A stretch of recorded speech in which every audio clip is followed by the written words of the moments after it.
What do heavier people need to think about differently when it comes to training versus people who are lighter? Most of my bigger guys, if I have you ride a bike for 10 to 15 miles, it'll do just as well as if you were to run 5 miles. If you're over 200 pounds, you have no business running that much. So you can utilize certain exercise techniques that you can still train really hard, still get an awesome training effect, not leave any like negative residue on you. My perspective on things is I want to be as strong as the biggest guy in the room, but I want to be as fast and as agile as the smallest guy in the room. Having the capabilities to do all these different things is what allowed me to find enjoyment in training. At the end of the day, if you could show up every single day and maintain or get better than you were yesterday, that's a win. Jordan Chavez, great to have you here in person.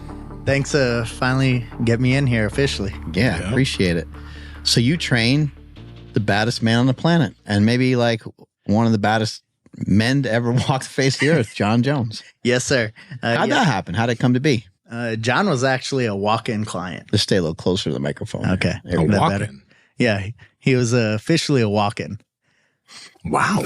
So when I first started working with him, I was actually working with a client at one of my old locations. And when I had some guys dragging sleds outside, he happened to be walking around the neighborhood because we're pretty close to the original Jackson Wink. And when we went over there, he was walking around on a phone call, saw people dragging sleds, decided to come in. He pops in underneath the garage door. When he walked in, I obviously knew who he was, but I'm like, "Hey, how's it going? How can I help you?" And he's like, "Hey, I saw this at a gym. I'm looking for a new trainer." I'm like, "Oh, okay, cool." I was like, "Yeah, I could help you out. When would you like to come in?" He was like, "Oh, well, I don't really have anything going right now. I could come in tomorrow." And I was like, "All right. Well, what time you want to come in?" Is he like the champ at the time? He was currently the champ. So you're thinking like, this is bizarre. Well, a little bit bizarre, yeah, right? Yeah, no, it was definitely strange. But it's like he walked into like a Planet Fitness. He's like, "You have a personal trainer?" Yeah, basically. And so he walks in and I was like, "Yeah, I could work with you. I'll make it work. Like, I know exactly who you are." And so when he came in, I was like, "All right, well, what time you want to come in?" He was like, "Well, I'm not really a morning person. Do you have anything like around 2 or 3? I was like, "Come in at 2. I'm like, "All right, come on in. I'll see you tomorrow at 2. Then he went about his day. So mind you, I'm like, "Okay, yeah, this guy's probably not coming back in." You know what I mean? Like, you're not just showing up to a random gym and being like, "Oh yeah, no, I want to work with you." Yeah. And so he's never seen you train anybody. Did he even ask you a lot of questions? We spoke maybe for about 10 minutes. And so he was like, "All right, I'm going to trust this random individual that I have no idea who he is." And so lo and behold, he shows up the next day at 2:00. I'm like, "Hey, okay. All right, well, all right, let's just start moving." Fast forward that, I end up working with him. At the time, he wasn't even on social media. So if you didn't come into the gym at between like 2 and 3:30, you would have no idea. Like, I've never been the person like, "Oh, hey, guess who I was working with today?" That's never been me. And at the time, I didn't even have Instagram. I didn't have any social media. And so he came back, trained him for probably about 8 months. And he came in 4 days a week religiously, Monday, Tuesday, Thursday, Friday. And so we were training and moving forward. He was like, "Hey, I think I'm going to get back on my Instagram." I was like, "Oh, okay, cool." He was like, "Oh, you should make one." He was like, "Oh, it'd be awesome. It'd be good for your brand." This and I was like, "Yeah, no, absolutely." That's cool that he was looking out for that. You know what I mean? Oh yeah, no, he's definitely a genuine, down to earth guy. Like, for as big as he is, he lives a very quiet life. And so for the most part, if he's in town, he's at home. And if he's not at home, he's at the gym. And if he's not doing that, then he's training with his dog, he's shooting, just doing some other stuff where there's not a lot of people around. Yeah. And so he ends up putting up a post. And if you look back my very first post was a training video of him. And so from then, the rest is history. And we trained. First fight I had with him was with St. Preux. That was his first fight back. I'd been training him about 1.5 years. And then we've been training pretty much from that point on. And like the amount of hours I tell you that I've worked with him, trained with him is crazy. So like we have plenty of days where it would just be me and him. And we're literally in the gym for hour and a half, boom, getting after it. And then that was it. And next thing you know, everyone's like, oh, well, what's Jon doing? And so he's very much, he likes putting stuff out, but he doesn't want a lot of people knowing. Mm-hmm. So for a very long time, aside he loves from that you guys are doing some unconventional, like you guys are doing some straight up powerlifting stuff, which is unconventional in the MMA world. You don't see that many guys do. Some guys do, but you don't see that many guys lifting the way you guys are lifting. No, and I think a big part of what he likes is he's always been strong. And everyone, first thing, anyone that fights him, they're like, oh my God, like this guy's really strong. Yeah. And so, and I think that's always helped him because I'm like, well, you're pretty strong. I could get you crazy strong. And once he started seeing that, seeing his body transform, like he was like, okay, there's something to this. I could really go with this. And so he just fell in love with my style of training. And so from there and forward, he was like, oh yeah, you're my guy.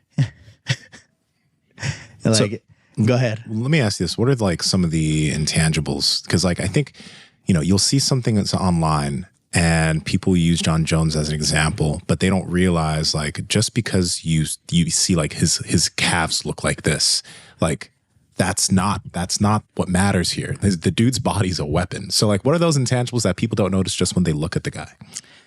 I think when most people look at him, especially when you see him in person, mm-hmm. they don't realize how big he is. Yeah. Like he's a big dude. He's got two brothers that were in the NFL. Yeah. If you see Massive. you got Art and Chandler, both phenomenal NFL careers. Mm-hmm. And you see them on the field, they're big, where most people look at NFL guys, you see them in pads, they're like, oh, these guys are monsters. Well, you see Jon, he's big. Mm-hmm. And when you walk up and see him, you don't realize that, especially when you're watching him in the cage.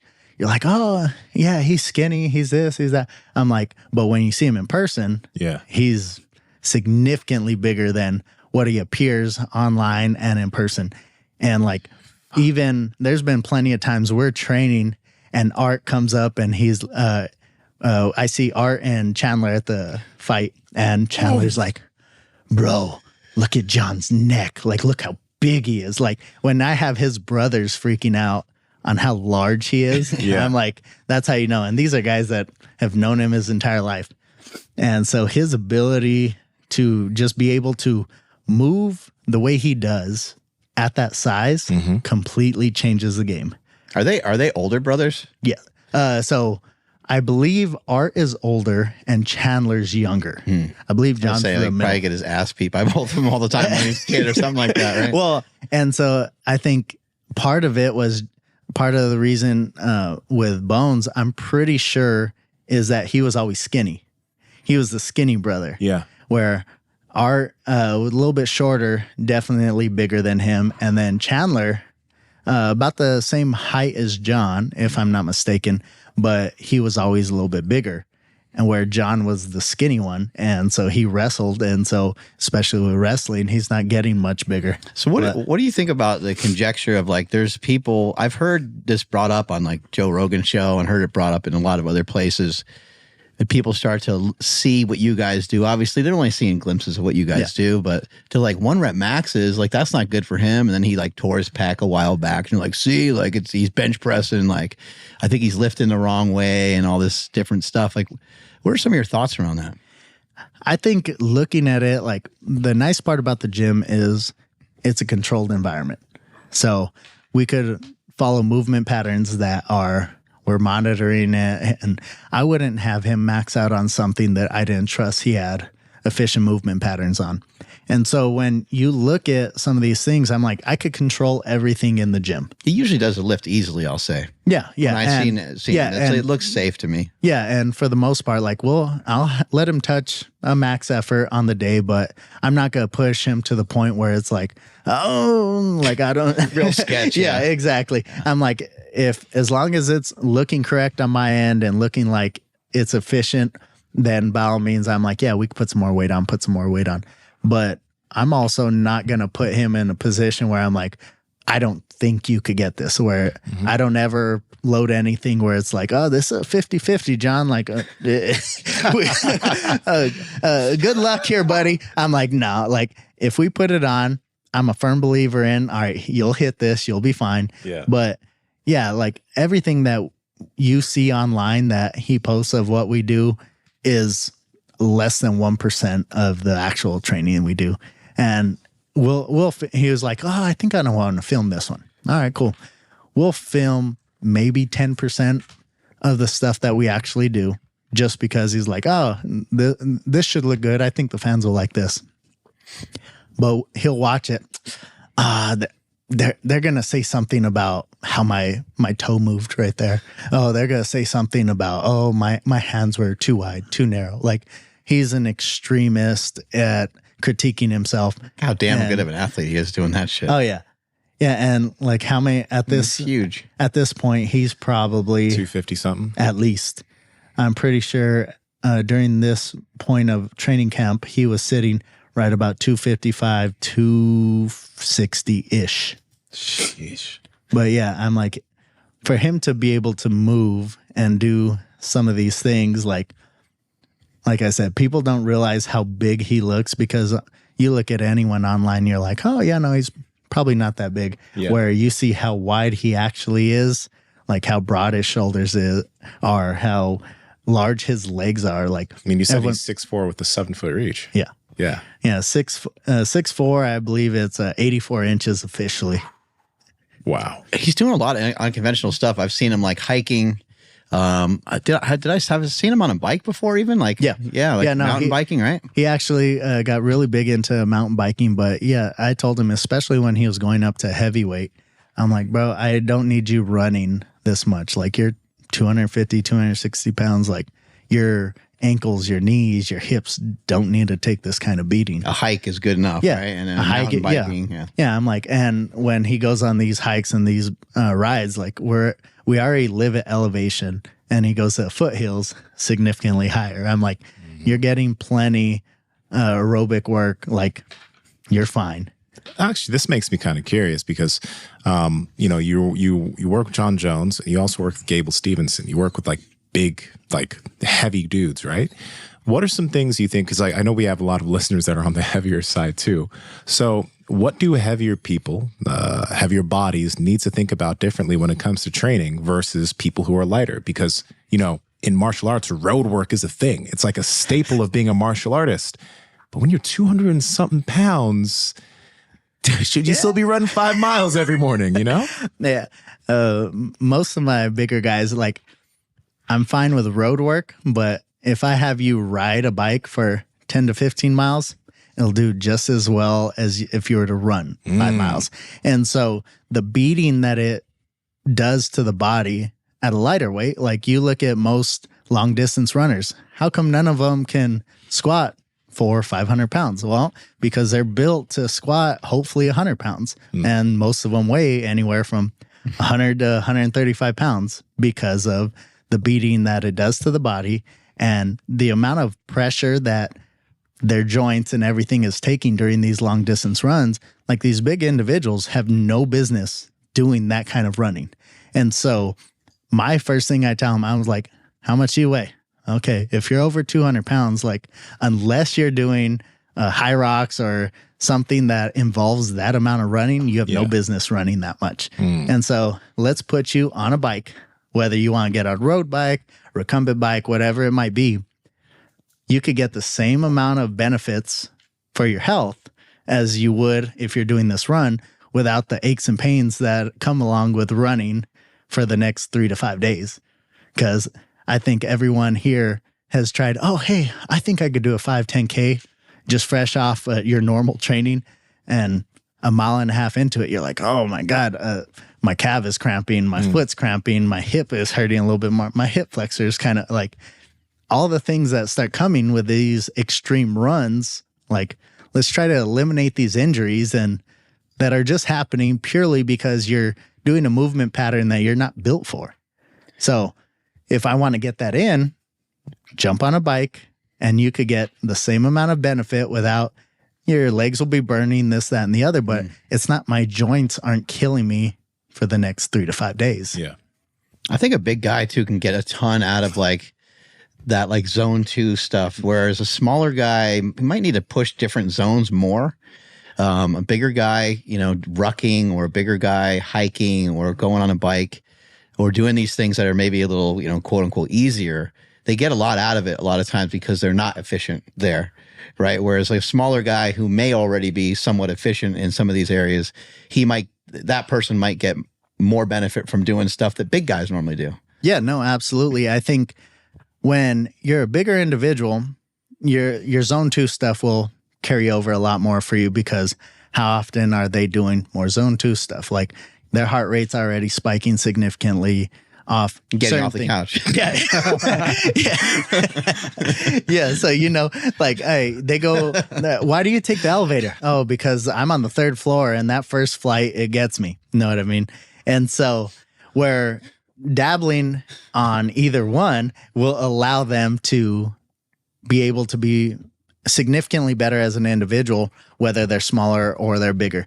And that's why you have to kind of do things that don't fit your normal lifestyle. So your bigger individuals, like, all right, you need to be able to do some more prolonged movement, where the lighter guy, like, you go run for a mile, but I go put double your body weight on a back squat and you're like, knees start shooting in. And next thing you know, they're struggling for extreme output. So with a lot of the different fighters or just athletes in general, I like them. I'm like, all right, well, what do you normally do? All right, let's start mixing stuff you don't normally do. So like in conditioning sessions after like a training, I prefer significantly more sprints. I was like, I need you, your body's already fatigued from training. Let's see what we could do in high output, 15 to 20 second sprint, whether it be sled, bike, just whatever it might be. Sprint with something. Yeah, sprint with That's something. actually really interesting, because the safety of it goes up a little bit because the governor's taken off, because you got them at the end of their workout. They're already a little fatigued. So their ability to tap into their central nervous system is declined a little bit. And so therefore the stress that they might put on their hamstring or Achilles tendon might be like a little bit less. Oh yeah, for sure. And then by putting them on a sled or a rower or a bike, now I'm not having to have these extremes with a sprint on a hard surface, which is an ideal. Most gyms you go into got rubber flooring, or if they're sprinting out back, they're running on pavement concrete, like, which is not ideal for anyone. And so we eliminate a lot of these movements and these areas where it's going to put us in a fatigued state and increase risk of injury. Well, let's eliminate this risk of injury by setting it up so that I'm like, hey, put you in the best position possible, get the results that you're looking for, without ever being like, oh yeah, no, this guy had me sprinting before and sprinting after, and we're running on pavement. Now I got shin splints coming from who knows where. Like, yeah, these are a lot of things that we could prevent as long as we're not just trying to be like, oh, yep, let me write this down. Yeah, this sounds like it'll be a good workout. Like, everything needs to be planned out and a little bit more methodical. Is Jon Jones, is he lucky? Yeah, I mean, it's all luck. Yeah, well, yeah. What I kind of wonder though is like, because I think there's some people in the world that, so Jon Jones is the man, right? He's the guy. Yeah. I think subconsciously he kind of knows that he's the guy. He strolls in to your gym or the gym that you work at and just happens to get like a really amazing coach, right? And so I think that he has somewhere in his circuitry, he has the understanding that like someone's looking out after him or something, and that these things, it's like, have you witnessed this before with him? Like, does this happen a lot? So John's really good at reading people. Okay. He's really good at reading people, and he's a firm believer. If he gets a bad vibe from anyone, like he has no problem, like, okay, yeah, no, we're not going to work with them. We're not going to associate with them. And so for him, he's very lucky in the sense of him being able to read individuals, because like I've met probably a handful of individuals in my life that are be able to read the characteristics of a person with just the very first time they meet him. And so there's plenty of times we'll meet people and it's like, oh yeah, no, hey, cool, blah, blah. And next thing you know, he's like, nah, we're not working with them. Nah, I don't like them in there. Interesting. Like, too many times I see people, they're like, oh yeah, no, I'm going to bring so-and-so to train with us to the gym. And if it's not, like, you don't invite just random people without announcing it. And then next thing you know is like, just because you trust someone doesn't mean we're going to trust them. Yeah. And so I've seen plenty of times where people have come into the room, to the gym, whatever it may be. And he's like, yeah, how do I say this in a nice way? But yeah, you can't come back. You know, that actually makes me wonder, how does someone like that, and the other athletes you work with, like, how do you find people to, I guess, give them a challenge without being stupid? Because when you're someone of that caliber, an athlete that there's a target on their back, people want to be training room heroes. You know what I mean? And it's, so how do y'all navigate that? Because there has to be a way to, he's got to level up. Yeah. So with that is, if anyone's bringing, any coach or anyone that brings anyone in, they need to vet them basically on their own and make sure it's like, hey, like, don't be bringing in hey, I'm coming in to knock this guy out. And so that Jon Jones hey, why? Yeah, exactly. Yeah. And so I could go home and tell my friends, and I could post it on my social media with 200 followers. Like, yeah, like, know what I mean? Yeah, and just so I could be, I have something to talk about at the barbecue on Saturday. Like, you have no idea what I did to this guy in training room. Like everyone that goes in there, they know, hey, you come in, we're here for quality training, controlled training, where we're here to get better. And we're not just trying to have the glory for tonight's training session. Gotcha. And so making sure that anyone that brings anyone in, they should have already vetted them, make sure they don't have those characteristics. Because there's plenty of times that individuals have shown that I don't have those characteristics. And the moment their true colors come out in the training room, all right, make sure you tell that guy not to come back tomorrow. And so, just cutting him off. I forget exactly what the circumstance was, but there's some weird form of transportation at LAX where there's no other way to get to this terminal without taking this bus. You got to take this like tram to get to the next like flight. And I can't even remember where I was flying to, but I go to hop on this bus and the bus is full and like I'm the last person on. I kind of look around and I'm like, oh, there's a seat. And I'm like, I know the person that I just sat next to. I'm like, holy fuck, it's Bones Jones. I was like, I got to say what's up to him, you know? So I just turned to him like, hey man, what's up? I was like, I know your trainer and I know Jordan. And so we just got talking a little bit. And this is before he turned heavyweight. Okay. And he was talking about like gaining weight. I was like, I know a lot about gaining weight. Hey, I could show you a thing or two. I was like, I just landed right next to this guy that wants to gain weight, and here we go. So we just got talking a little bit, and he was super nice. He talked to me when we got out of the off the bus and stuff too, and he talked to me like in the airport. And he was like insanely kind, and he was talking about gaining weight. So I was like, let me set you up with my buddy Stan, because gaining, like, Rhino, you can't just gain weight. Yeah, no, like you're gonna need to gain weight, and it's gonna need to be like strategic. And I know you know Jordan and everything, so that's gonna be really helpful. But the nutrition side of it's gonna be a big piece of the puzzle as well. And I was like, you're gonna need to be heavy for a while. You can't just like get heavy and then fight. You need to like be heavy for like a year probably, and then maybe fight. So anyway, I set him up with Stan, and that's kind of how that some of that relationship got underway. But I mean, that's why I mentioned to you about like luck. And it seems like a guy like that just ends up, but you said he's good at like reading people. It seems like he ends up in some pretty good positions and pretty good spots sometimes, you know? Yeah. Yeah, no, definitely. And I know Jon is a big part of, he's a big believer, big Christian, and he thinks in his mind, like he was put on this planet for one reason only: be a greatest MMA fighter there ever was, there ever is, ever will be. And so like, That's a statement. like, and at the end of the day, he's a firm believer in, he's here, he's doing his purpose and he's fulfilling his purpose.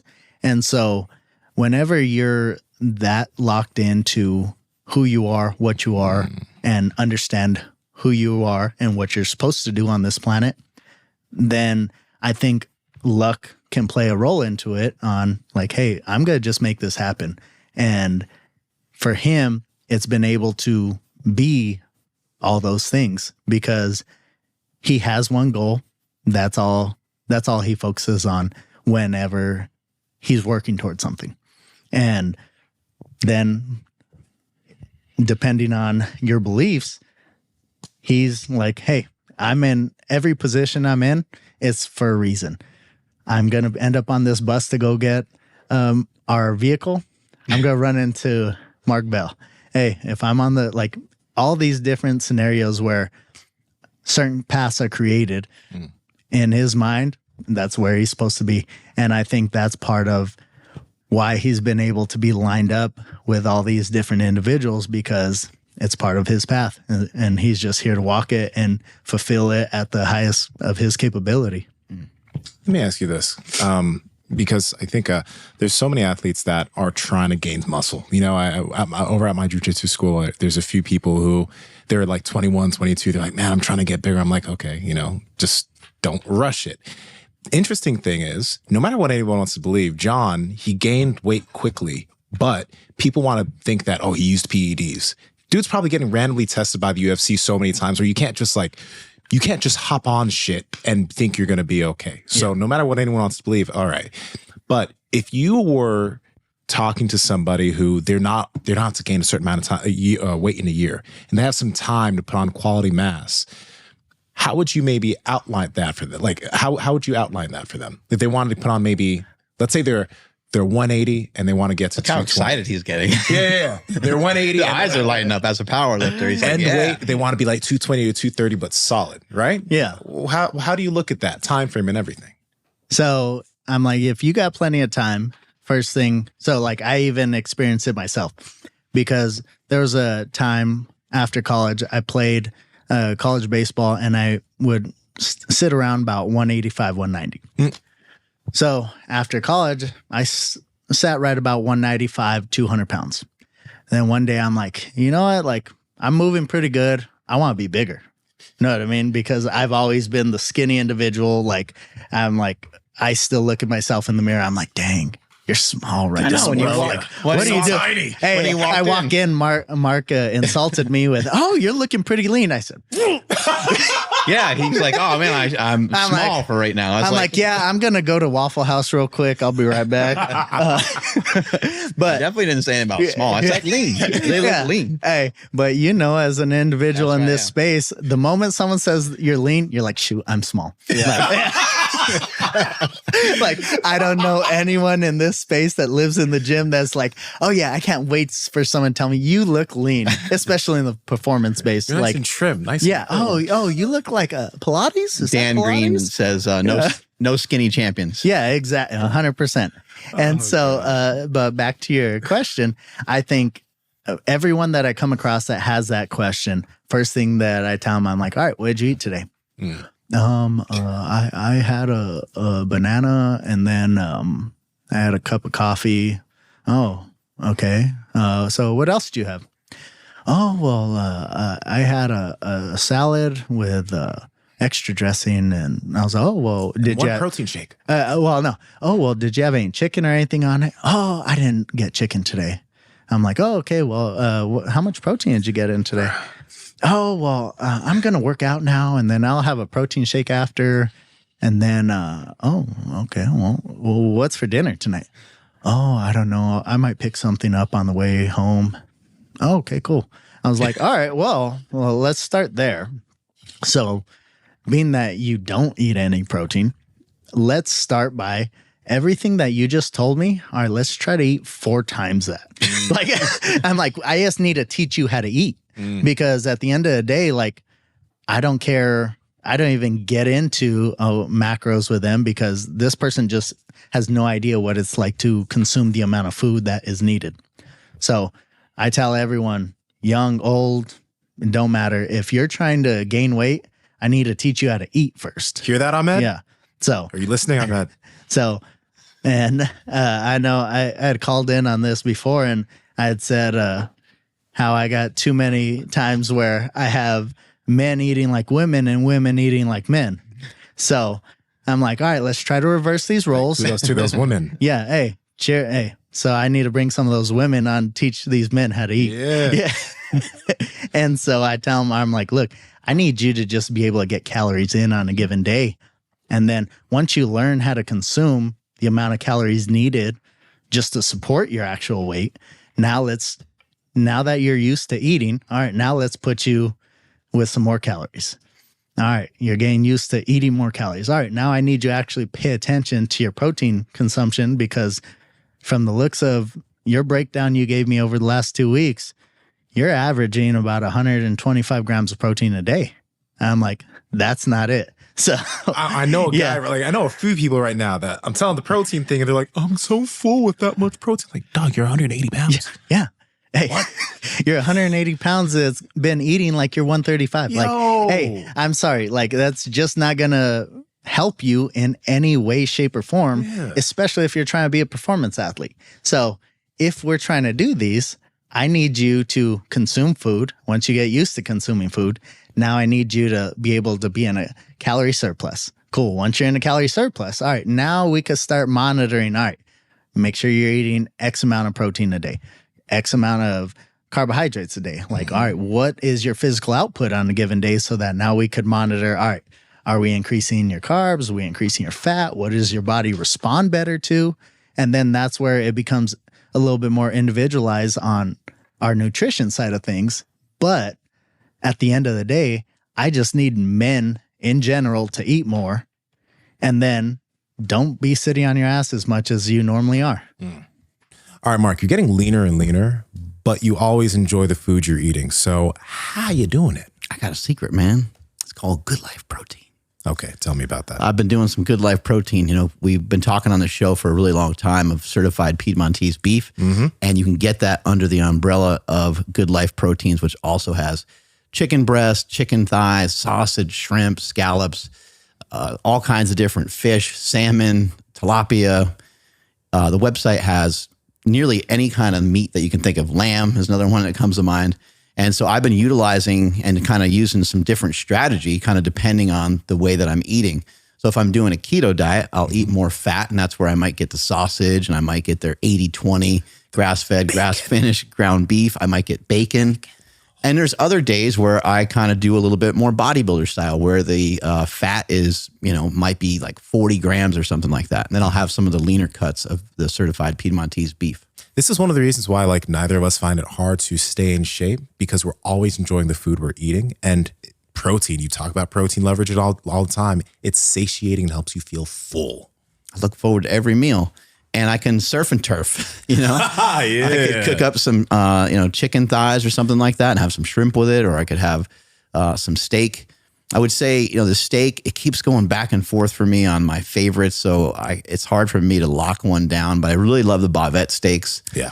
And then I also love the ribeyes as well. You can't go wrong with the ribeyes. So guys, if you guys want to get your hands on some really good meat, you can head to goodlifeproteins.com and use code POWER for 20% off any purchases made on the website, or you can use code POWERPROJECT to get an extra 5% off if you subscribe and save to any meats that are a recurring purchase. This is the best meat in the world.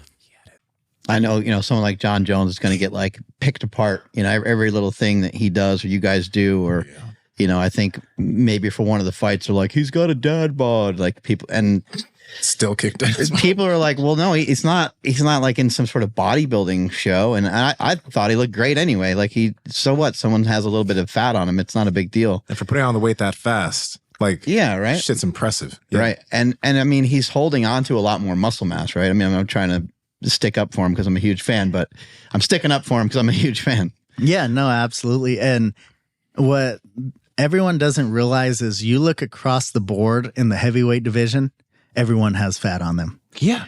The only ones that typically don't have that much fat on them are at 205 and under. So you look at across the board, all these guys in every single division, even the women, they're all walking around anywhere from 20, 30, some of them 35 pounds from their fight weight. Right. Yeah. And so, of course, if I take each one of you, myself included, all right, hey, we got 8 weeks. We're going to cut 25 pounds each. Of course, we're all going to be shredded, not an ounce of body fat on us, and look phenomenal. Right. But that's not realistic for anyone. Like if you're every single person listening and watching, go to the mirror, take your shirt off, look at yourself. And I guarantee you, unless you have a fight coming up next Friday, you probably don't look shredded every single day. Why out here making people have body dysmorphia, bro? Like what was Hey, because I have the most body dysmorphia in this room. I felt like, oh, hey, I'm happy to come out here, have this podcast with you. And I got insulted by Mark by how small I am the second I walk in. Francis Ngannou looks pretty good. Yeah. Hey, well, granted, we also have our genetic freaks out that, don't worry, I have plenty of individuals that I've come across that, how do you eat? Oh, I didn't eat much. Or, oh, I still go eat fast food every single day, once or twice a day. And they walk around with a six pack. I'm like, oh, let me see your kindergarten picture where you're playing sports. Just as ripped as ever. Right. I'm like, yeah, that makes sense. You're gifted from jump. And that's why. So like some of these individuals that are walking around looking like absolute specimens, regardless of what they do, how they train. Like I met this individual. He was in the Air Force. Buddy would party 6-7 days a week and like barely ate and would go in the gym. Absolutely strong as an ox. Oh, you want to run? I don't feel like running today. He go run, be better than everyone else. That dude's unlocked how to use oxygen as a nutrient. Yeah, exactly. Exactly. Yeah, no, he gets it. And the way we can manipulate that is we need to capture him. And so test that motherfucker, man. Yeah, catch it. That's a unicorn. Catch him. Let's study him, and then let's try to figure out what the key ingredient there is. But yeah, aside from a very select few that you could put your hand on, and because I think all of us as individuals have met one or two individuals in their lifetime that are just absolute specimens. And outside of those, vast majority of us actually need to pay attention to how we eat, how we train, and our calories consumed. What about a little bit of a dirty bulk? You a fan of that? Like get the calories in if you need them? So I think everyone can get away with, if it's easier for you to just get calories in. I tell people all the time, when I'm trying to get people to gain weight, I don't care what you eat. Oh, well, I'm going to go to McDonald's. All right, well, what'd you get at McDonald's? No, I got a 10-piece chicken nugget. I'm like, make that 20. Well, hey, make that 30. No, hey, I tell him, I was like, all right, well, what you need to do, go to Chick-fil-A. You could order a 60-count platter, and I need you to put that thing down by yourself. 60 by myself? I was like, hey, I've done it. If I could do it, it can be done. And I like this a lot. I'm like, hey, little double order. No, like we need to have a little absurd amount of calories consumed, and we need to have that done on a week-to-week, month-to-month basis. Come see me in 6 months. I don't care if you do that once a week, twice a week. I was like, I just need you to get bigger. Mm-hmm. And then once you get used to that with your training, then we could worry about, all right, well, are you putting on muscle? Are you just putting on only fat? Like, all right, if you're only putting on fat, you're obviously not training enough to facilitate the need to put on muscle. So then now we need to look at your training. I'm curious, like how you help people in martial arts. Because one thing I noticed is that martial artists tend to, the sport And the training can be so tiring. Even if you're not like an MMA person, even if you're just a jiu-jitsu person or a wrestling person, like the sport itself can be so taxing that when now it comes to doing some level of lifting, etc., it's hard to want to push yourself, and it's hard to actually even have the energy to do so. Because a lot of athletes also feel like, if I'm going to go hard in the gym, then I have to take away from my sport training. And what are your thoughts on that? Because like sometimes maybe it isn't that bad to take a little bit away from the sport training. Well, I'm glad you asked that because I have this conversation with guys all the time. And biggest thing I tell them is like, I need you to understand too many times athletes in general undereat. Oh, yeah. And so they're like, oh, well, I'm able to do this training, but I don't have energy for anything else. Well, what did you eat today? Oh, I had 6 egg whites before I went to MMA practice. Okay, well, what else?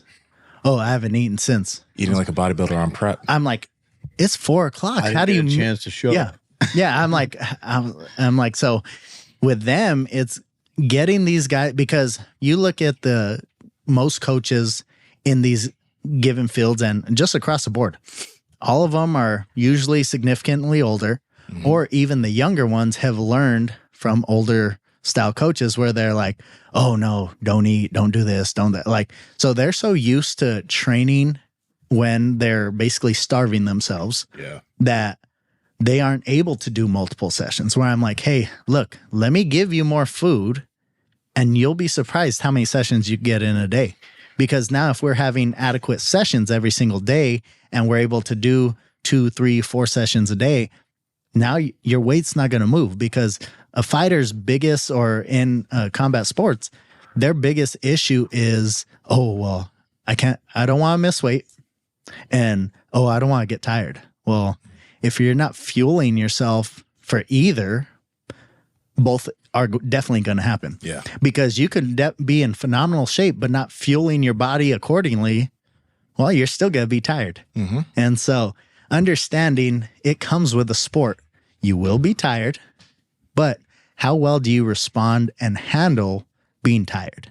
So, like we had a conversation earlier, is like having these individuals that the moment they hit that moment where their ears are just pounding, heart rate is through the roof, first thing they do, oh, okay, I need to slow down.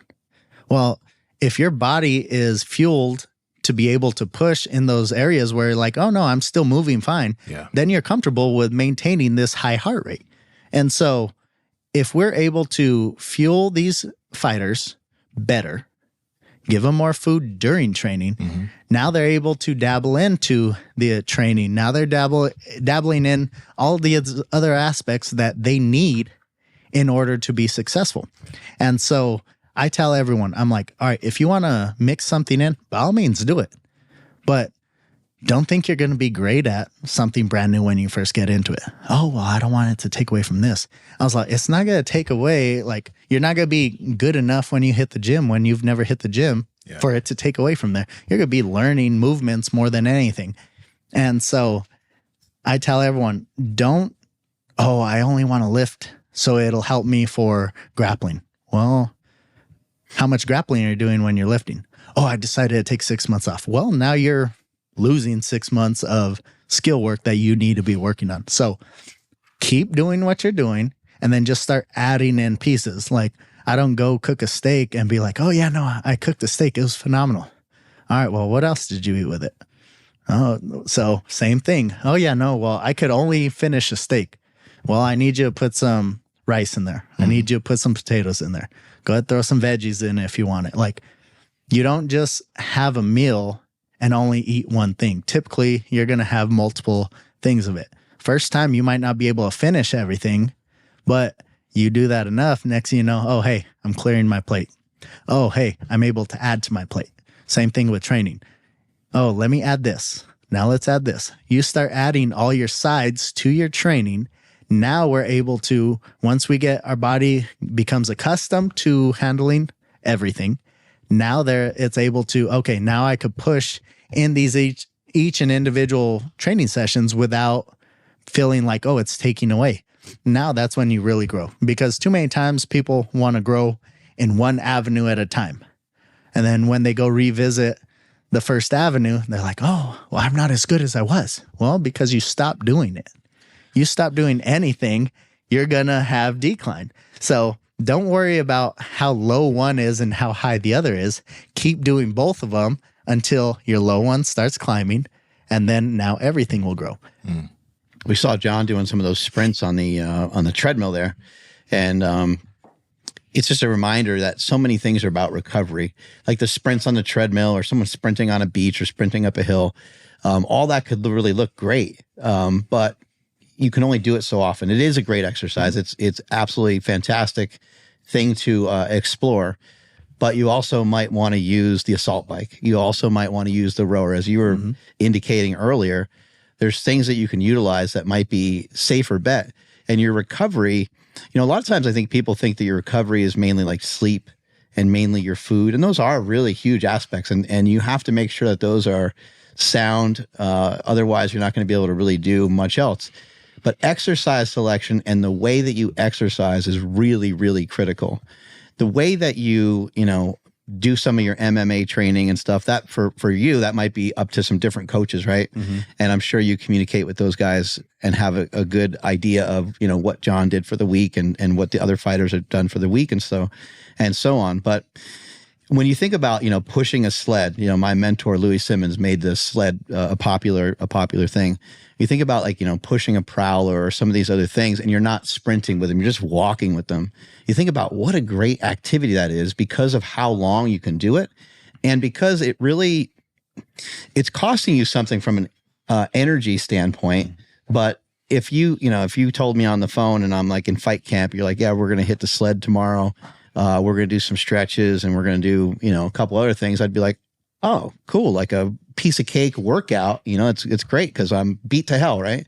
So you can utilize like exercise selection, and you can utilize certain exercise techniques that you can still train really hard, still get an awesome training effect, and not have any negative, not leave any negative residue on you, basically. Yeah, no, exactly. I think exercise selection is huge. Monitoring volume is huge.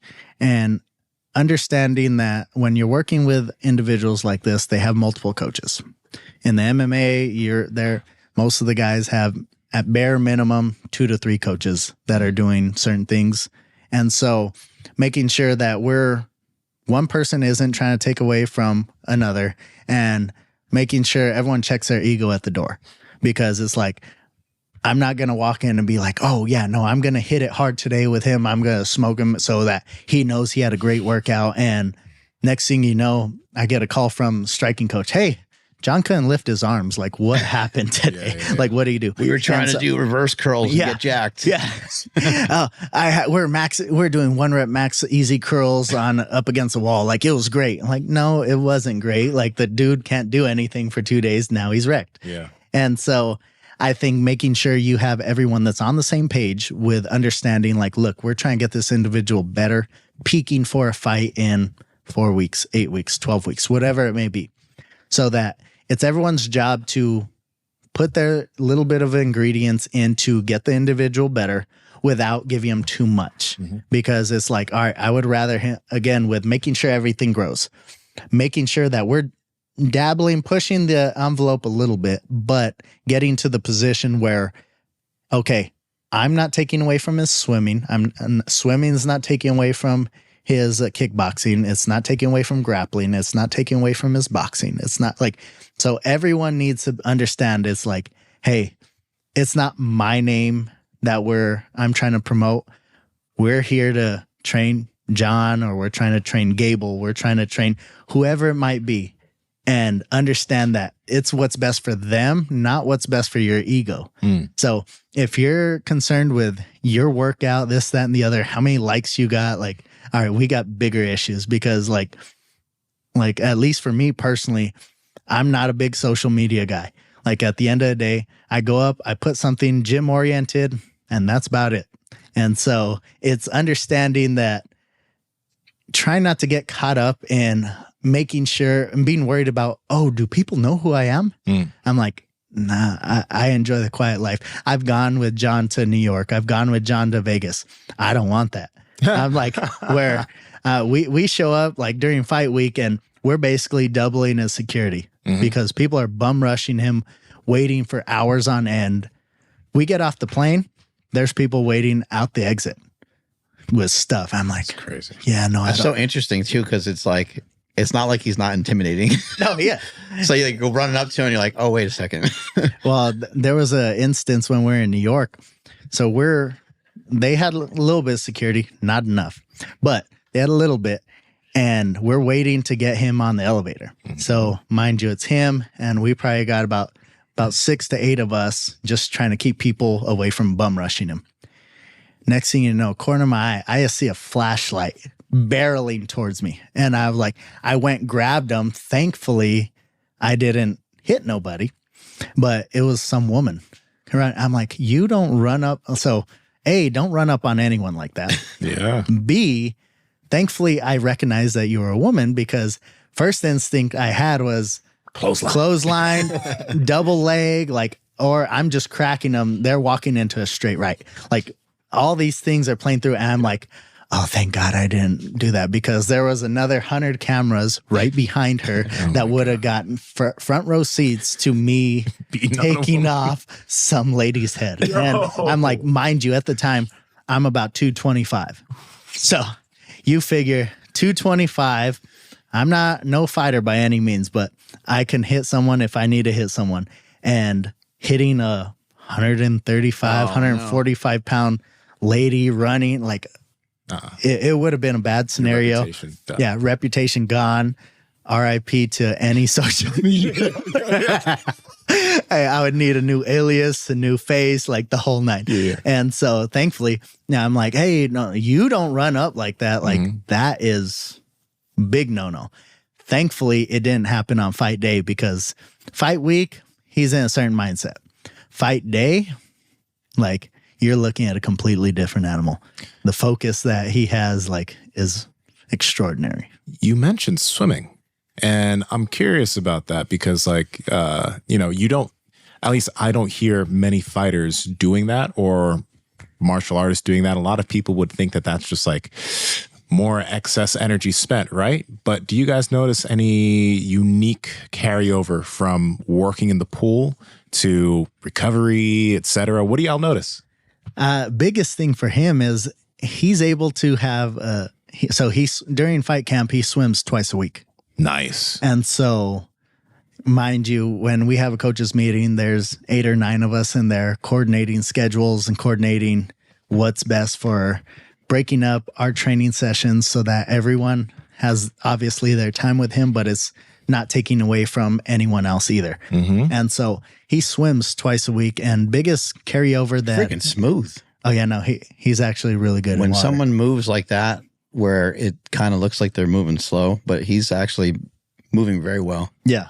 Yeah, no. So, and he's probably just doing anywhere from 50 to 100 repeats here. So no kind of sprinting or anything right here, but recovery wise, or at least he's able to get benefits of significantly longer runs without the beating up his body. And so now we're able to get the same benefits aerobically and without any of the aches and pains that running would cause. So he has his long swims and stuff that he'll do with his coach. And then, so that's what allows him to basically continue to be at a high level because everyone has the same understanding of, hey, make sure he's not smoked. He has 2 to 3 sessions after you. So his morning typically starts anywhere from about 10 or 11, like during fight camp, and he'll have 4 sessions a day minimum. And that's Monday through Friday. Yeah. Sheesh. Yeah. Swimming seems to be so smart. Again, another type of exercise that you can do that's moving you forward, but it's not beating you up. Yeah. And it allows him to be like, oh, I'm a little sore from last night's grappling. All right, well, go get in the pool, work through that soreness. And biggest thing, staying moving. Like too many times, oh, I'm sore, I'm not going to do anything. I'm like, no, the more you can stay moving, the better you feel in general. Because I'd much rather be sore from the gym then stiff, and now I can't do anything. Oh, I'm going to sit down. Oh, well, what happens? You're sitting from an hour turns into sitting for 4 hours to, oh, every time I went back to the gym today and I tried doing a deadlift and my back went out. Well, were your hamstrings firing? Were your glutes firing? Was your core firing? Like, how much sitting did you do today, yesterday, the day before? Oh, well, yeah. Like, I'm like, all right, get off YouTube, get off all your things that you want to sit there and not be active. And I'm like, go be active. And the more active we could keep individuals on a given day, the better and longer quality life that we could all have just in general. I will never go to a doctor ever again about my general health. All they want to do is put you on pills. Really well said there by Dana White. Couldn't agree with him more. A lot of us are just trying to get jacked and tan. A lot of us just want to look good, feel good. And a lot of the symptoms that we might acquire as we get older, some of the things that we might have, high cholesterol or these various things, it's amazing to have somebody looking at your blood work as you're going through the process, as you're trying to become a better athlete, somebody that knows what they're doing. They can look at your cholesterol. They can look at the various markers that you have, and they can kind of see where you're at, and they can help guide you through that. And there's a few aspects too, where it's like, yes, I mean, no shade to doctors, but a lot of times they do want to just stick you on medication. A lot of times there is supplementation that can help with this. At Merrick Health, these patient care coordinators are going to also look at the way you're living your lifestyle, because there's a lot of things you might be doing that if you just adjust that, boom, you could be at the right levels, including working with your testosterone. And there's so many people that I know that are looking for, they're like, hey, should I do that? They're very curious. And they think that testosterone is going to all of a sudden kind of turn them into the Hulk. But that's not really what happens. It can be something that can be really great for your health, because you can just basically live your life a little stronger, just like you were maybe in your 20s and 30s. And this is the last thing to keep in mind, guys. When you get your blood work done at a hospital, they're just looking at like these minimum levels. At Merrick Health, they try to bring you up to ideal levels for everything you're working with. Whereas if you go into a hospital and you have 300 nanograms per deciliter of test, you're good, bro, even though you're probably feeling like shit. At Merrick Health, they're going to try to figure out what things you can do in terms of your lifestyle. And if you're a candidate, potentially TRT. So these are things to pay attention to get you to your best self. And what I love about it is a little bit of the back and forth that you get with the patient care coordinator. They're dissecting your blood work. It's not like you just get this email back and it's just like, hey, try these 5 things. Somebody's actually on the phone with you, going over every step and what you should do.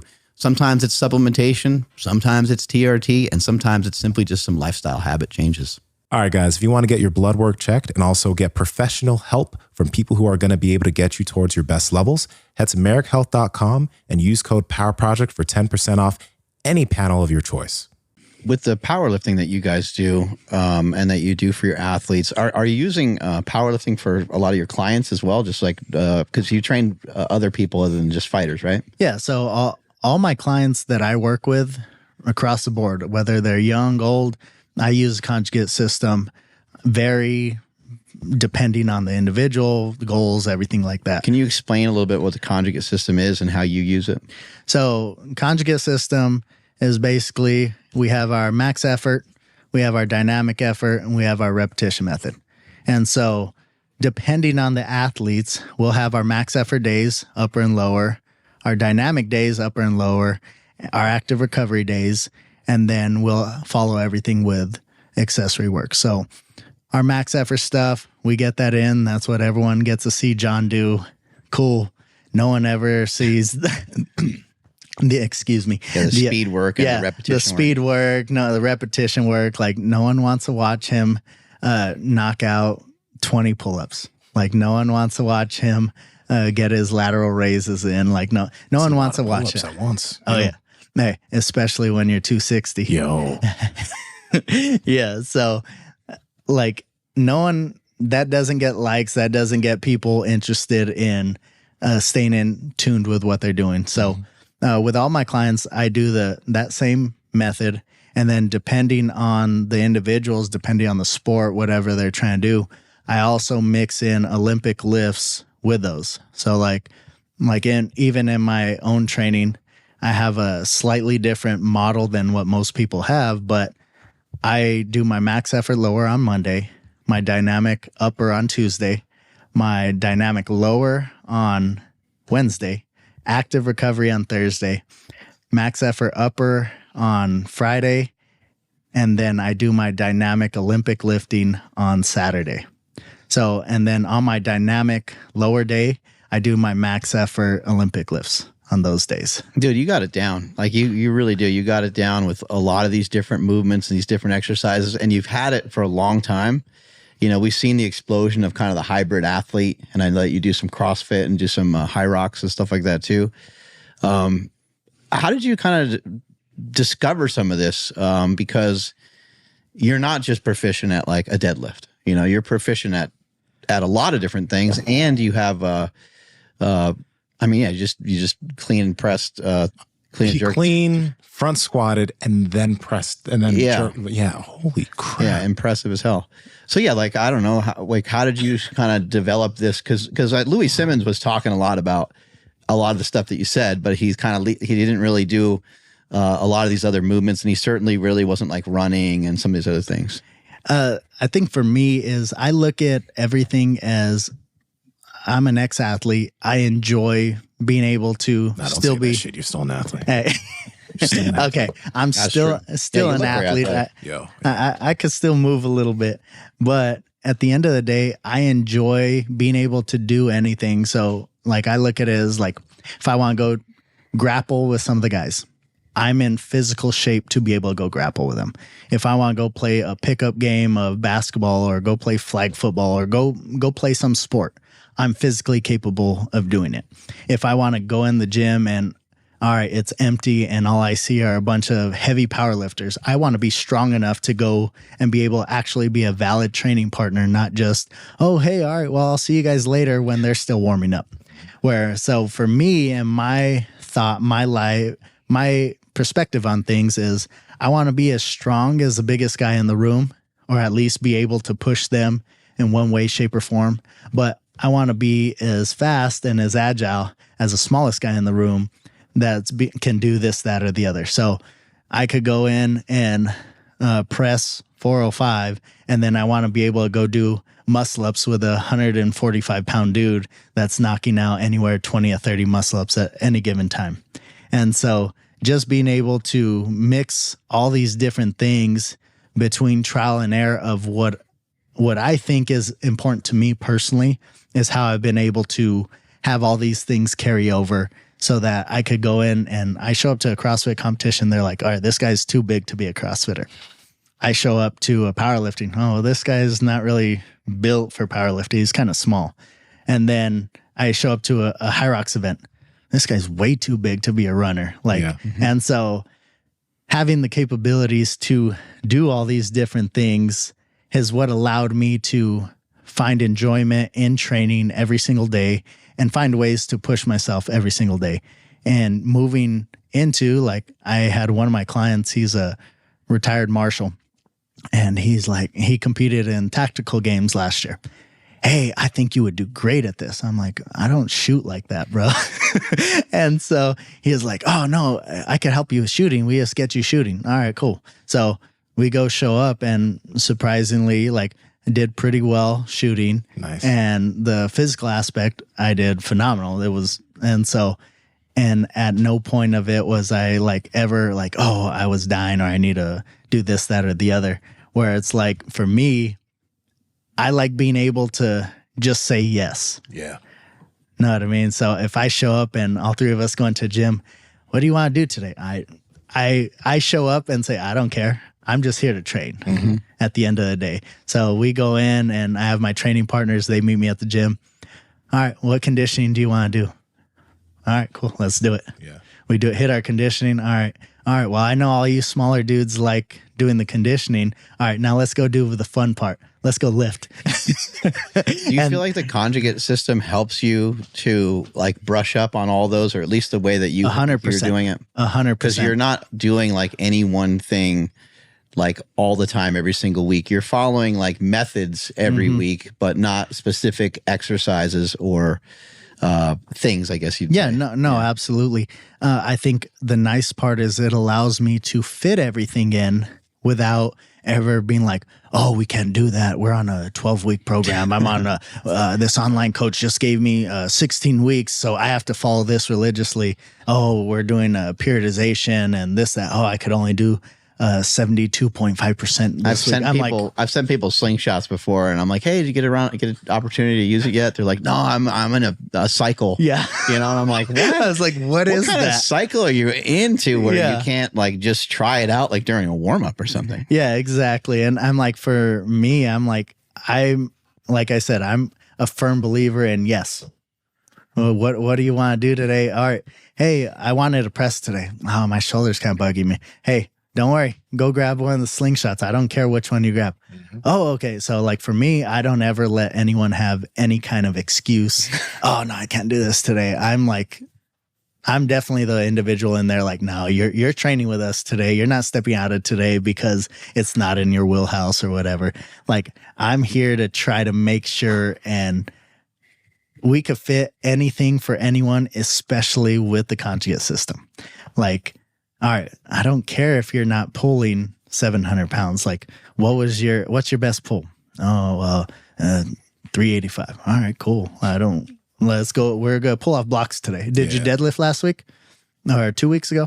Yeah, I did. Oh, okay. Well, what did you do? Oh, I just did a conventional deadlift. All right, cool. Well, we'll do a block pull today. Oh, okay, cool. Like, and so where I tell everyone, I spend so much more time on all my clients' stuff. And with my own stuff, I just show up. And all right, well, what did we do last week? All right, we pressed. All right, let's do some overhead pressing. Mm-hmm. Okay, let's do some strict. You want to do a strict press, push jerk, seated overhead press, back supported, not back supported, like whatever. I'm just going to give people just a tiny synopsis of what you're talking about because it makes programming, even your own workouts, it makes it very easy. Mm-hmm. So basically when you do West Side barbell style training, the conjugate system, you have like a main event for the day. It might be a max effort movement, or it might be some sort of movement that you're trying to lift for speed. It could be a bench, could be a squat, could be a deadlift, or it could be any variation of those. That would be the main event. You get out of the main event what you're trying to get out. Whatever the intent is, you're trying to do 3 sets of 3. You do your 3 sets of 3. You're trying to do, an actual max effort and just do 1 set of 1. Then you get out of there. And then once you've done that, let's just hypothetically say that you did a good morning for your heavy exercise. Like we saw you doing suspended good mornings, which I have a few questions on that too. You do a suspended good morning, and then all the other exercises that you're going to do, you're just going to fill them in with exercises that you think would assist in any sort of like deadlifting or lower body movements to make you more proficient. So you'd be working your hamstrings, your quads, your calves, your glutes.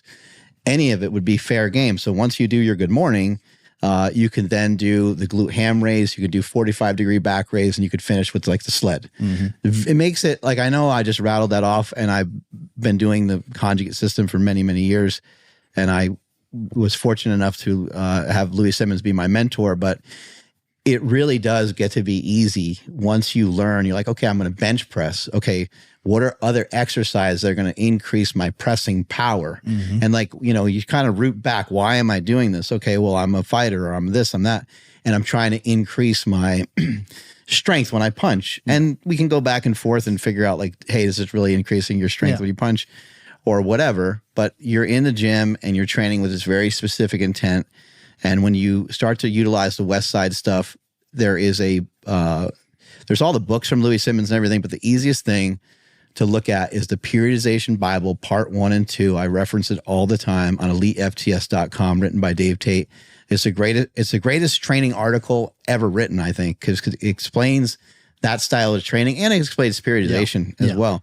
But it explains it so specifically that if you get through that article, which the 2 articles together might be like 20-something pages long, you will understand how to train yourself and other people forever. Yeah, no, I completely agree. But I think biggest issue that people have is everyone online, first thing they do, oh, I'm going to do this 8-week program. Okay, well, what are you doing after that? Oh, well, I'm going to go over and try this one. And no one is ever invested enough of their time to actually stick to something and see it out and see how much it works, because we're not doing this for 8-week results. I'm trying to do this as a lifestyle. And so I want to see what I can do, what I could accomplish in 1 year, 2 year, 5 year, 10 year. I want to see the moment I hit 40. All right, well, what of all this stuff that I've been able to do, how much of it can I still do? Yeah. And at what level can I still do it? And so that's when the way I look at training and the way I think more people should is understanding like we're not doing 8-week programs and then you're going to get results of someone that's been doing it 5, 10, 15, 20, 30, 40 plus years. And they're like, oh, like I had an individual one time, watch, give me 6 months and I'll be able to do everything you do. I said, you can do what I can do in 6 months. I will let you train here for life and I will train you every single day for life for free. Mm-hmm. Don't worry. It's been about 2 years and he has yet to touch anything of what I can do. And so I think in this day and age, everyone is so used to instant gratification with, oh, I want something new stimulus, this, I'm scrolling, I'm doing this. Oh, and they think, 4 weeks, 8 weeks, 12 weeks, that's all it takes to do what these individuals that they idolize are doing. Yeah. And I'm like, you have to understand the years and time these individuals have put in to be just where they're at, and they're still not satisfied. It takes time. It takes effort. It takes, all right, having your peaks, having your valleys in training, because everyone's like, oh, well, how did you know that this was the problem with this or my overuse injury of that? I was like, I've screwed myself up plenty of times in order to be able to fix myself, continue to train, where everyone's like, oh, do you ever take time off? I'm like, no. I'm like, I'll become stiff, weak, and small. So I think at the end of the day, it's getting them to understand like this is, if you step into a gym, it should be a lifestyle thing, but finding your why and your reasonings for actually doing it. Like, are you doing it just to satisfy this current need? If so, like stop wasting other people's time with, oh yeah, no, I'm going to do this and be able to do that. Like, no one cares if you're as good as me, but there's also individuals that do care about that. And I'm like, all right, that's your own problem. But at the end of the day, if you could show up every single day and maintain or get better than you were yesterday, that's a win. As long as we aren't declining, if the moment you start declining, all right, well, there's something we need to change so that you can continue to improve. I had a client ask me, oh, is there ever a time where I won't get stronger? I'm like, no, you'll always get stronger. You'll have times where, all right, your body may not necessarily beat your 1 rep max, but if we can maintain that and all your other stuff keeps improving, like you're getting stronger. And so we just use these max efforts as points of reference to like, this is me showing you, see, whatever you're doing is working. Continue to do that. And so long story short, this individual, she wasn't like a gym person at all. Like didn't like anything about it. Like she just wasn't a gym person. Got talked into coming in, found love. I've been working with her for almost 2 years now. And so, but same thing. I'm like, just keep doing it. Don't worry about what family, friends, random people are telling you. Everything you do it for yourself. Do it because you like how it makes you feel, how it makes you look. And then just keep going with that and block out the rest of the noise. Anyone that isn't happy for you, isn't satisfied with what you're doing for yourself, that's someone that's truly not in your corner.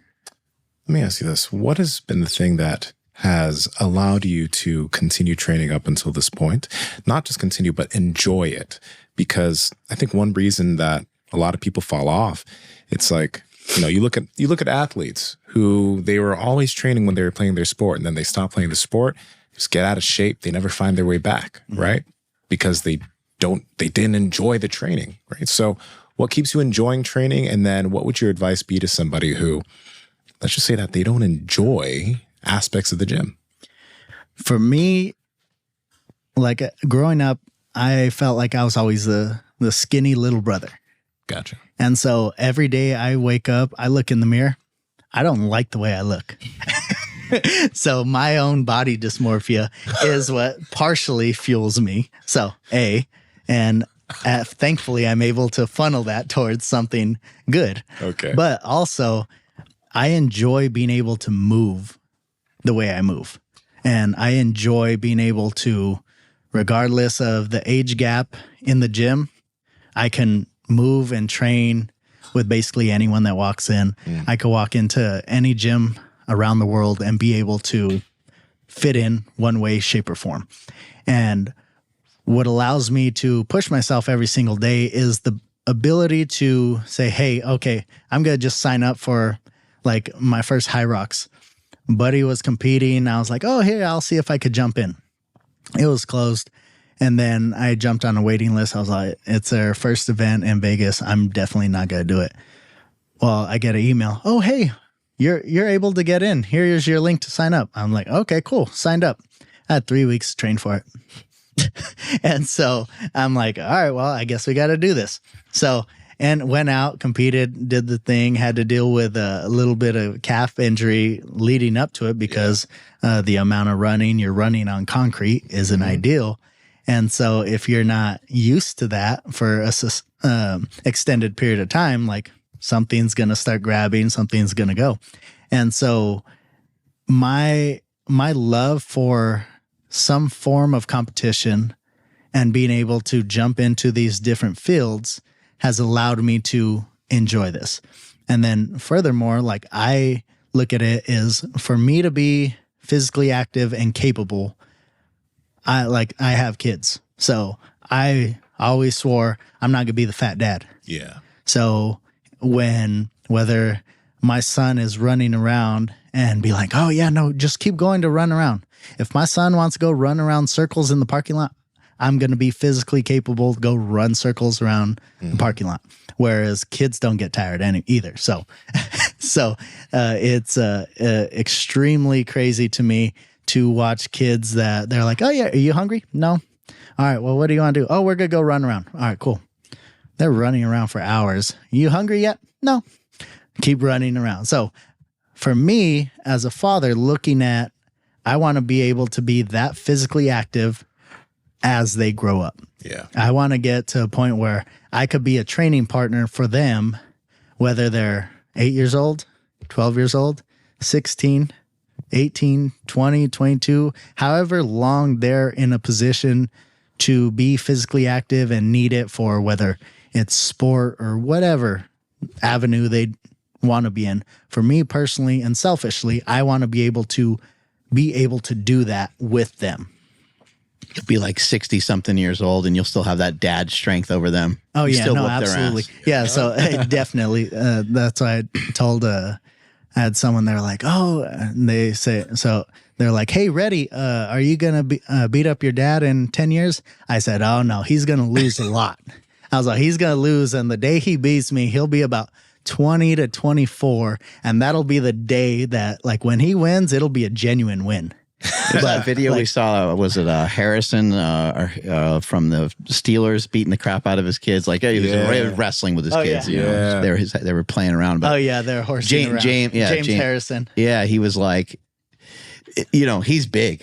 You know what I mean? His kids are getting older, so like he had to like, had to show them dad still has it. Yeah, he had to really kind of like manhandle them and put them in their place. Yeah, I think it's great that the conjugate system ends up allowing you to plug a lot of different things in your own training. Like, where do you plug in like a run? Where do you plug in like because you got the max effort method and the dynamic effort method. Are you still going on with the stuff in the gym while running and doing some of all the other cardio, or is it like spread out over the course of 2 weeks, or how do you manage that so you don't get all effed up? So the way that I kind of manage everything is kind of how earlier I explained. If you want to do something, just plug it in, see how it works, see if you need to move it accordingly. So Monday through Friday, I'll do some sort of like conditioning session, and I start all my training. So I've messed around with doing my max effort, my accessory, then my conditioning. I've done conditioning, max effort, accessory. I've done max effort, conditioning, accessory. And so I've shuffled those things around numerous of times just to see what I was having better benefits at, able to have carryover. So right now with the way I do things is I will do my conditioning, give myself about 15 minutes to recover from that, go into my max effort, my accessory. But part of the reason I started doing that was because usually if I'm doing some sort of conditioning, running, doing 3 different exercises, whatever it may be, I'm taking up a lot of space. So I could get away with doing my max effort and accessory with other people in my gym. Whereas an ideal scenario for me, I would like doing my max effort, do my conditioning, do my accessory. That's the one I felt worked the best because I could get the most out of my max effort and I could get the most out of my conditioning. Mm-hmm. When you're fatigued, under fatigue, your accessory, your body could only push so much because you're so fatigued. So do you do a heavy lift and literally just go outside and like run a 5K or something? Yeah, I've done that before. Yeah. So that would be like if a breakdown, or like, for instance, say I'm doing some sort of, like, ideally on a max effort Monday, if I had a perfect world, I'd go in, say we want to go do a block pull. I'm going to try to pull 600-700 pounds. All right, now we want to do a conditioning. All right, cool. We got 10 rounds. We're going to do 200-meter sprint. We'll come back in. We're going to move a sandbag 5 times and go do 5 muscle-ups. Cool. All right, do that 10 times. All right, took me 20, 30 minutes. And then, all right, now everyone's smoked. Normally they leave. I'm like, no, I get to do my accessory now. Like, that's the fun part. I get a pump.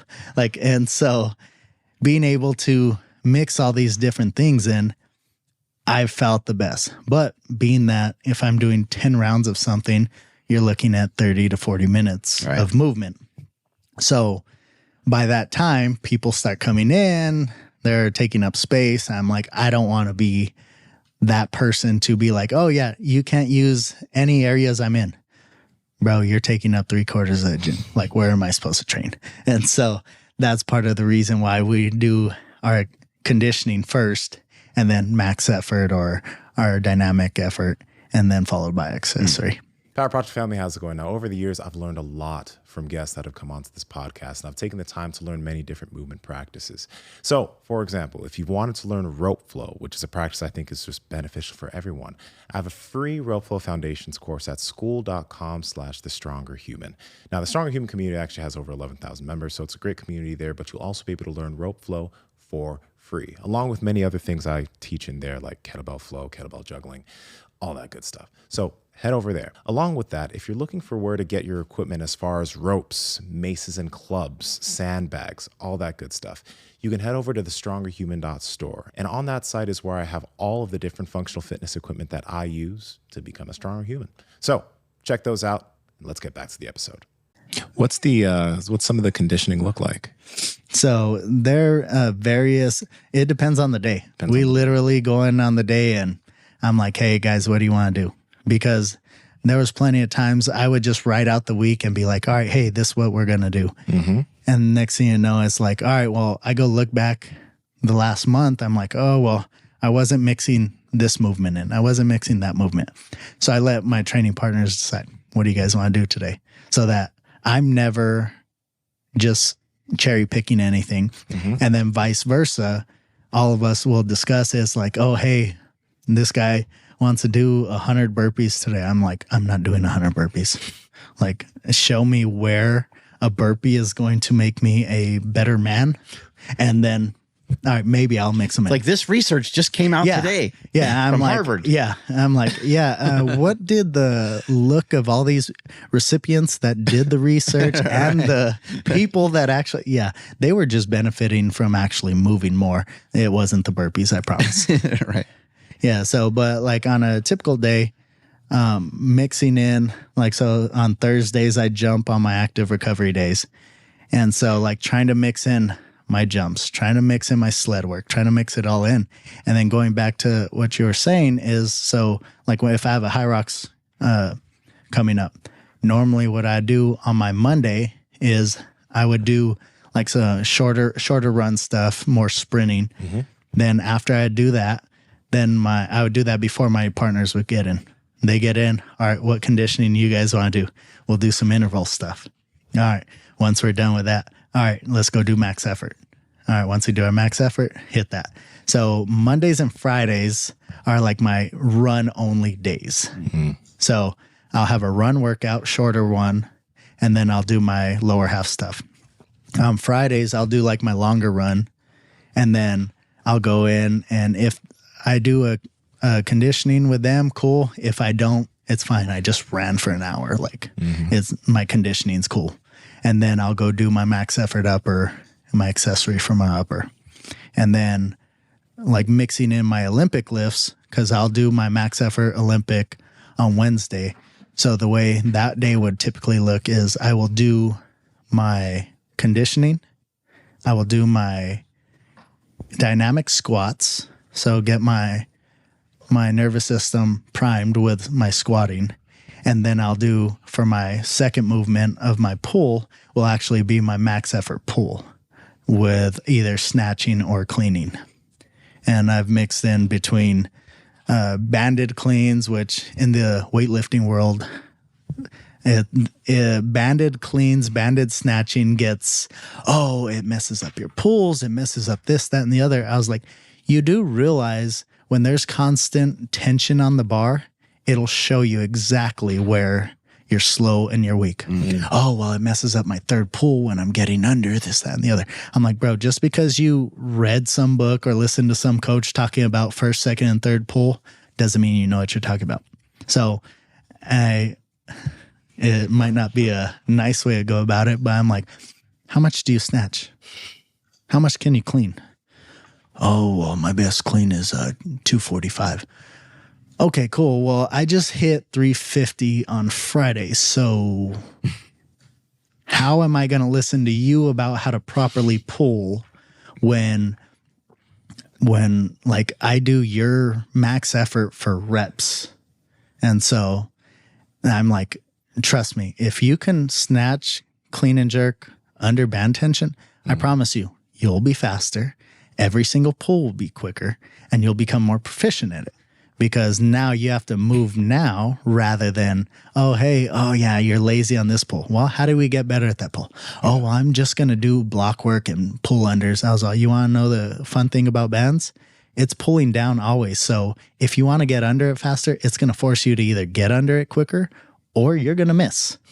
It's also just an exercise. Yeah, like, I'm like, are you training for the Olympics and Olympic lifting? And it's like, yeah, I'm like, how many gold medals do you have?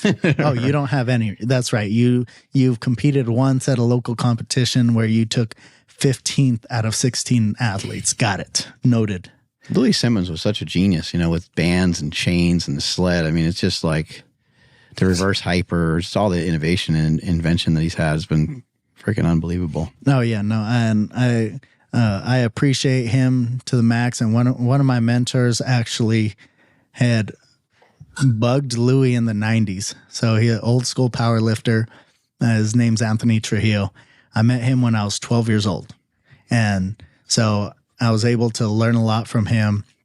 I still see him to this day, and we're able to bounce ideas off this, that, and the other. But quick story on him is in the 90s when he had his powerlifting team out in Albuquerque, he used to call every single day until he could get a hold of him. Well, mind you, this probably went on for about 1 or 2 months, and they're like, I'm pretty sure a secretary told Louis, hey, that guy Anthony Trujillo's calling you again. And he was like, he wouldn't take the call. Well, finally he took the call. He was, hey, finally, I'm glad I got a hold of you. I got a powerlifting team out here, this, that, and the other. All right, cool. Long story short, they used to videotape their training sessions, mail VHS tapes to Ohio. Louis would watch them, and as both of them are watching these videos, Louis would talk to him and critique him and do this, that, and the other. And so he was actually the first person to bring the Conjugate system to Albuquerque and the southwest portion of the United States, because in the 90s, other than Louis, no one was doing it except Anthony Trujillo out in Albuquerque, New Mexico. Wow. I'd love to ask you both you guys this question. How old do you think he is? This guy? He looks like he's in great shape. He's in phenomenal shape right now. 61. He's 60. I believe he'll be 63 this month. Wow. No, he looks amazing. I think the only thing that gives it away is the white. beard and Yeah, the the beard. beard. You know what I mean? Yeah, no, and that's why I told him, I was like, T, if you, because in his older stuff, you could see he used to not rock the beard, and we used to tell him, like, no, you look good with a beard, like, let it go. So, And it's like the beard just because it looks good. Yeah. It's a good looking beard. It's a very good looking beard, and that's why we told him, I'm like, if you have, like, when his beard's dark, he looks significantly younger. Mind you, his beard's obviously gone lighter as the years have come on, but like if you see him, he's in phenomenal shape.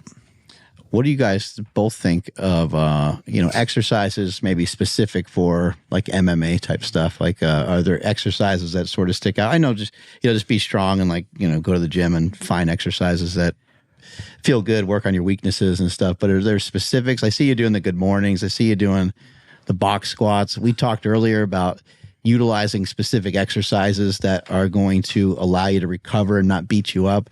I think a box squat is a great version of a squat that allows for that, allows you to not get your knees and hips and stuff so beat up. So yeah, you have, what are some of your suggestions on some of the best exercises you think?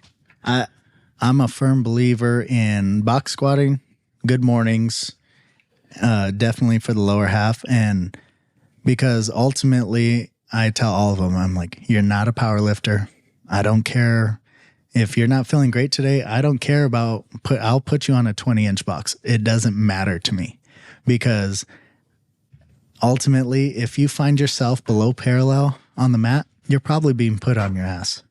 And we don't ever want to be that in any athletic atmosphere.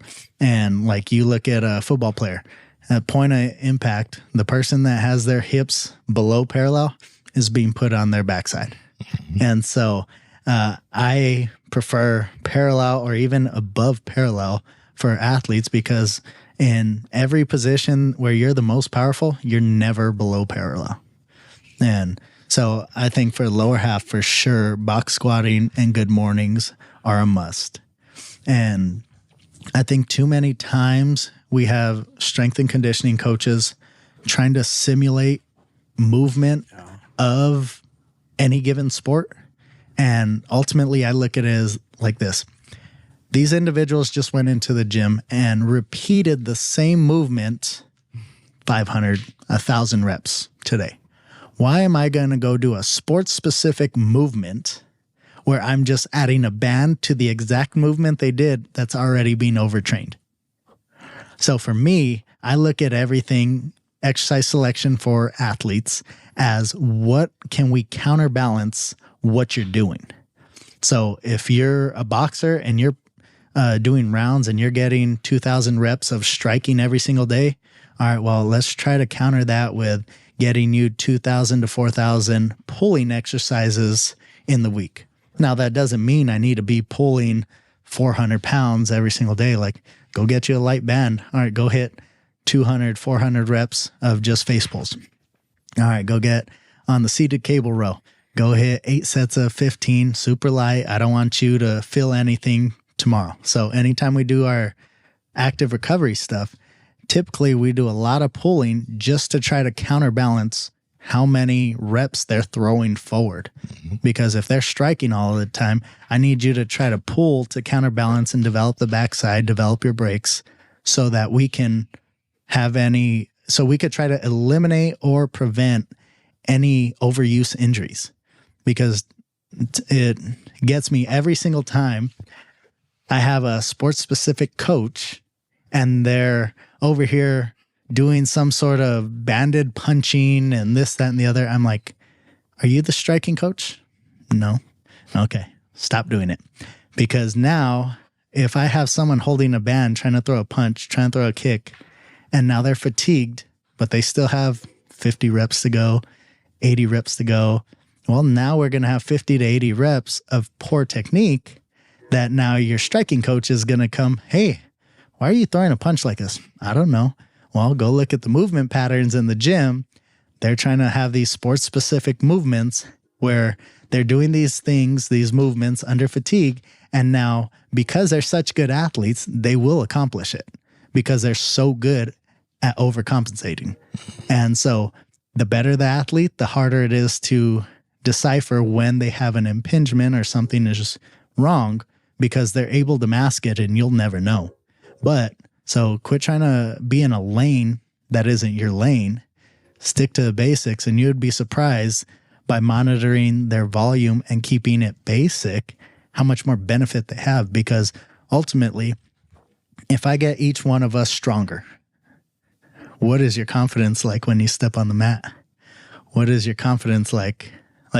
So if you've spent 6 months, a year in training and you've been grappling, and all of a sudden you're starting to see the results in the gym, you're feeling significantly stronger. All of a sudden you go roll with this individual's been doing it for 5-10 years. And all of a sudden, next thing you know, you're like, oh, I'm moving them a little bit easier than I used to. Oh, I'm able to do a little bit better against them than I used to. Well, that's when the carryover of sports specific stuff that's a carryover of basic stuff that's going to have to just your overall strength and your ability to move your own body, because a good athlete moves their body very well. And now if they're stronger, now that their strength that they have gained is going to carry over in their natural ability.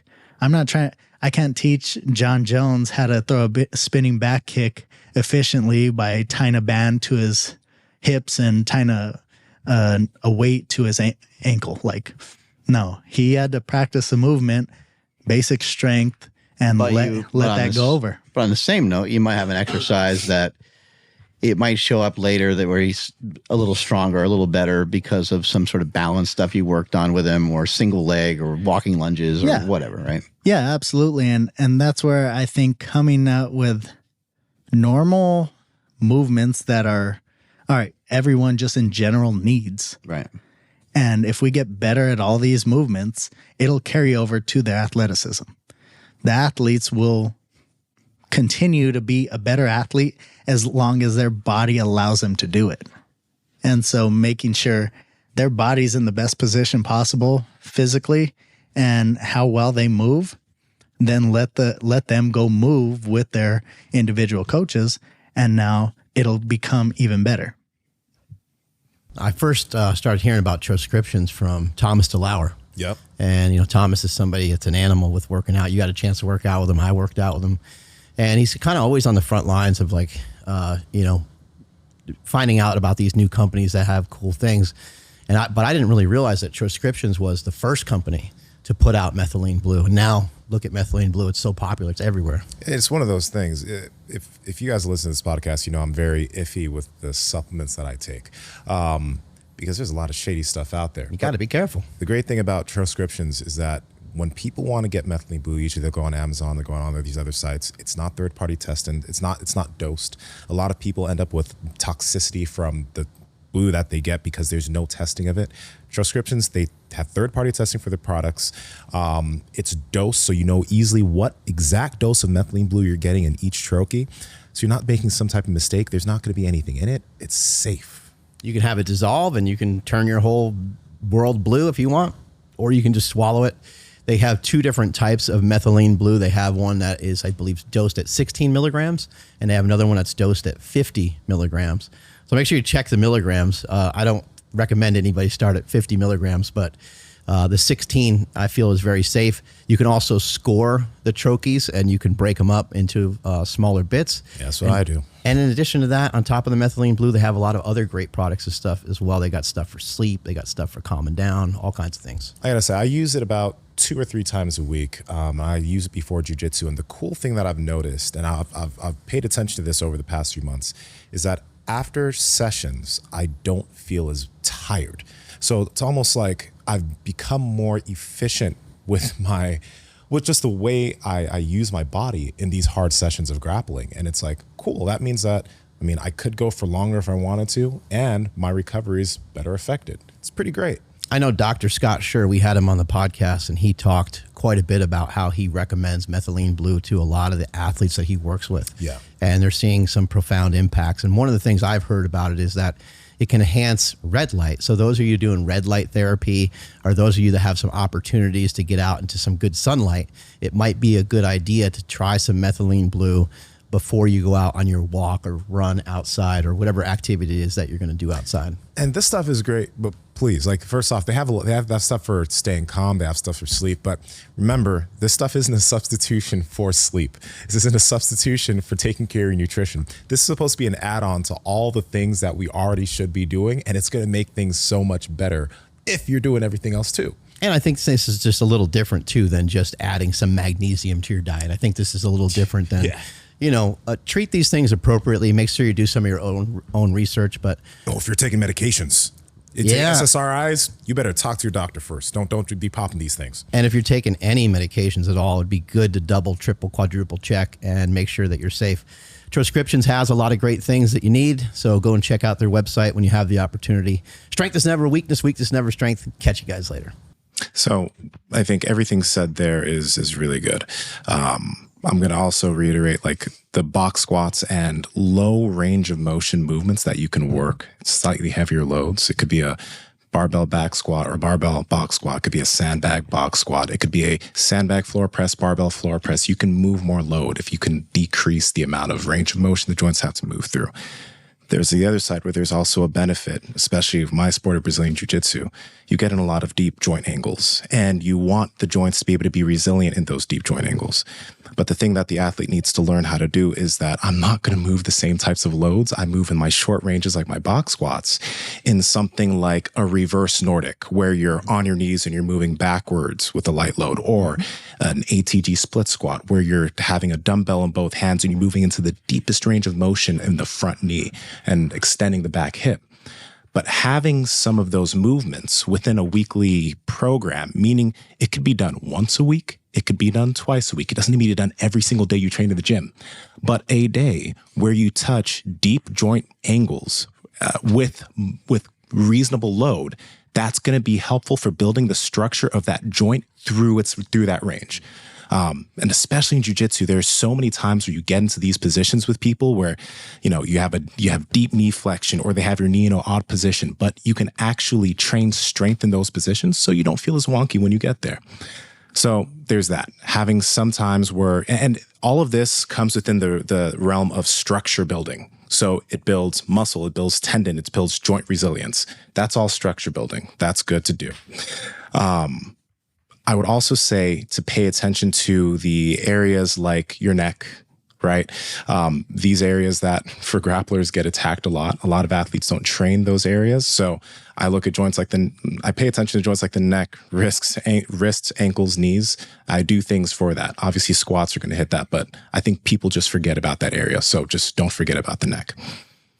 The next category that I kind of look at outside of structure building, because structure building is what we all do, but then there's also movements that can train.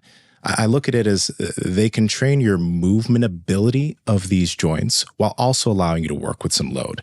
That's where the gimmicky type movements like the maces and clubs and the ropes come in. Mm-hmm.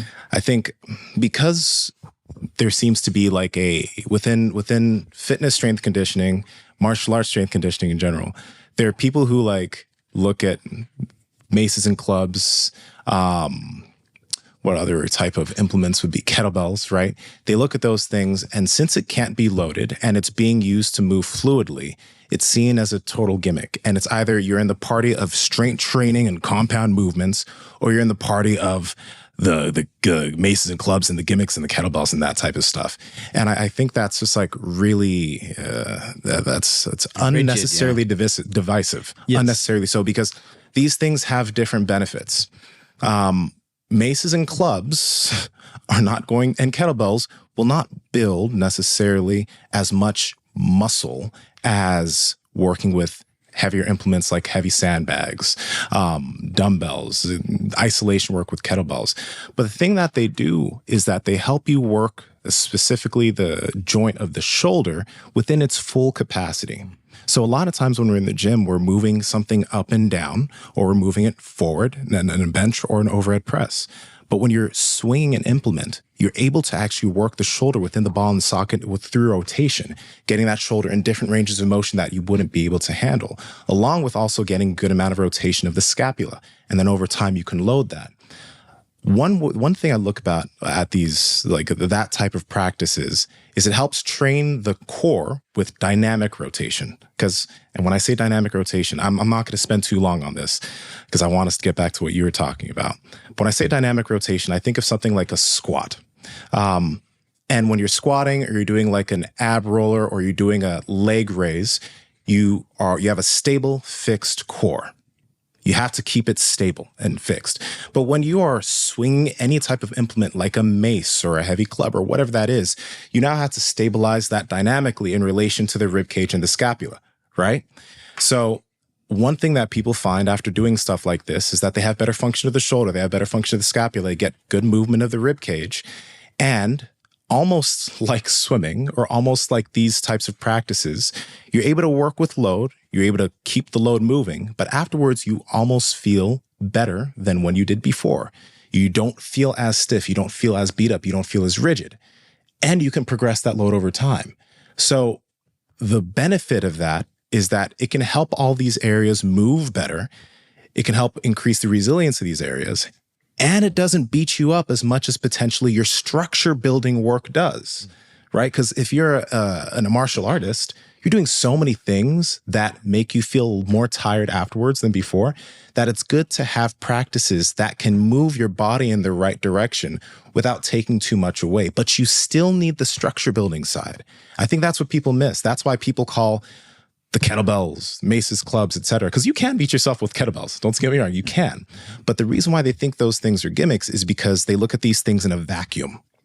It's either I only do this, or I only do this. And when you're someone who only does the kettlebells, maces, clubs, etc., you're going to notice that typically comes with most of these people look a certain way. But when you can mix that with things that can allow you to build your structure, you can add sandbags in the mix, you can do kettlebell isolation work, or you can do barbells, etc. If you mix these things together, you can get the best of both worlds. But then comes learning how to auto-regulate these things, where, how often, like the one thing I like about the kettlebells, maces, clubs, ropes, etc., is that these things, they can cause a lot of fatigue, but a lot of times you can get some benefit from them without having to beat you up too much, which allows you to still get the benefit of the structure building work, right? Where it does bring a high level of fatigue, potentially it does tax the muscles, tax joints quite a bit, but you can still benefit from both. And that's how I kind of look at it. I think I know a lot of combat sports. A lot of different buckets, almost. Yeah, I know a lot of combat sports coaches who, like, their whole thing online is like kind of shitting on those things as being gimmicks. I'm just like, dog, you're missing things. You're looking at like you're thinking that the athlete only should do this. Have you had experience where, because you're actually doing jujitsu and you do it at a high level, have you had experience where you've been in class and then you've been practicing, and you move and you're like, oh, that's from the training I've been doing the last couple of weeks or months? Like, have you ever felt something click like that, where your hip maybe moves a little bit better, or somebody goes to tap you and they're doing something to your arm, and normally you would be in a compromised position, but maybe because of some of the stuff you're doing, your arm can maybe go. I know technique is probably the hugest thing when it comes to jiu-jitsu, but have you sort of noticed anything like that, or being able to have resistance, or being able to go with a flow a little bit easier? Yeah. So you understand the concept of like leverage when it comes to wrestling, martial arts in general, and especially with jiu-jitsu. Leverage plays a big role. And the category that the reason why I called these things gimmicks is just because coaches love to call them gimmicks. So I just kind of played into that. Well, especially if they don't know anything about it, first thing, that's a waste of time. It's a gimmick, right? But the one unique aspect of working with those types of tools is they teach you how to leverage the whole body while moving. When you're doing a deadlift, you're leveraging your body against a load to efficiently hip hinge and lift it. Same thing when you're doing a squat. You have this You have this structure that you make when you go up and down, so your body can be this strong structure to push it up, right? So it's a direct force leverage. But when you're working with a club or a bell, or even like when you're working with a rope, you learn how to leverage your body dynamically with that load. You learn how to position your body differently against that load. And the way that it's helped my jujitsu is I'm getting better at finding those leverage points against opponents. People are going to hear that and be like, bullshit. But like, I can tell. I can. Well, I would feel just it when I'm rolling imagine. with people. I don't know shit about jujitsu, but I would just imagine, like, if you're like, dude, you got to really, Mark, you got to really work on your hips. You came to practice last couple of weeks and you're progressing, but you can't keep people in your guard or whatever the thing is, right? My hips don't move. It's hard for me to get my knees. It's hard for me to be below parallel while I'm on my back, basically, right? My knees, heading back. Let's just say hypothetically, I'm like, okay, well, I do some mobility stuff. Say that I do some leg presses and I start to get my body used to that position. I can have the weight sort of force me there, but I also learn how to pull lighter weight down so that my legs can go back a little further. And the way that I'm imagining it, if I do that over a few weeks, maybe with some Jefferson curls, maybe with some neck work, when someone tries to stack me up, I don't get like so effed up from that. Horse stance squatting, like that's the thing. It's like, and it might help a little bit. And the actual practice of jujitsu would probably help the most, right? Mm-hmm. And then actually just being in those positions and getting your ass kicked in those positions probably be the most helpful. But we also have a side thing that I can work on in a controlled environment, which is what you mentioned in the beginning. Yeah. And from athletic side of things, it's like the coach and the athlete learn how to, because I think a lot of coaches, sometimes they look at some different practices and they're like, where's my athlete going to be able to spend the most time to get the most bang for their buck? Because that's a legitimate thing. And I think sometimes coaches will look at things like a kettlebell or a club or whatever, and they'll pretty much say the amount that they're going to get out of that versus what we're doing in the gym, what we have to do with striking, what we have to do with actual sparring and practice of the sport. This shit's just not going to fit in. But that's why, like, that's for me being, because I'm my own coach and I have to, like, I'm looking at this in a longer context, is like, if I want to be able to do this for a long time, I also have to have practices that give my body benefit, but also it's kind of like this. It's kind of like swimming. Mm-hmm. Like, what I would imagine that not only is Jon getting good fluid movement out of swimming, but it also brings his body a level of decompression because of the water. So it's pulling and restoring the joints. He's also able to challenge his cardiovascular system a bit without it actually taxing his body too much, right? So it's one of those practices that it can bring a benefit and it's restorative at the same time. Not that training in the gym isn't restorative, but when it can easily tax the system, yes, and make recovery a bit harder, right? So that's why I think these things all work together in terms of allowing, personally for me, right? Mm-hmm. I'm gonna stop talking about me. But allowing me to have a longer career while not feeling aches and pains. I want to add one more thing in there too, and I know that you'll have awesome stuff to say on this, but I think what you're referring to is something I would put in a category as like a mimicker. Like what's something that I can mimic? When you think about track, you see a lot of track athletes do all these drills, or football players do drills. And even in jiu-jitsu, they do drills, right? Yeah. Everyone kind of hates drills. But a drill is it's a mimicker, right? It's to mimic and stimulate some of the stuff that you're supposed to get when you're doing the actual thing, but you can't always just do the actual thing. We talked earlier about the treadmill. Like, it looked great when Jones was hauling ass on the treadmill. It looked great when he was doing his sprints, but you can't just do that all the time. You have to have other tools that mimic what it is that you're about to do. Yes, no, I agree. And to your point, I agree with everything you say. I've always said, don't say no to anything until you've tried it and given it a valid effort. Mm-hmm. And so I think a lot of different athletes and coaches, and myself included, that could implement significantly more of that. Like, if you don't think, I don't want them wasting one of their training session on that. Okay, well, let's use it as a warm up. Let's use it as a cool down. Let's like, you want to do all these other things to help them recover, help them move better. Well, that is the direct carryover of what these things are supposed to do. So implement these things in a warm up and a cool down. You're not taking away, gives you 10 to 15 minutes. Your body, like you said, when you finish it, your body feels better. You're moving better. That's the whole point of a warm up. If I go tell you, oh, go do a warm up.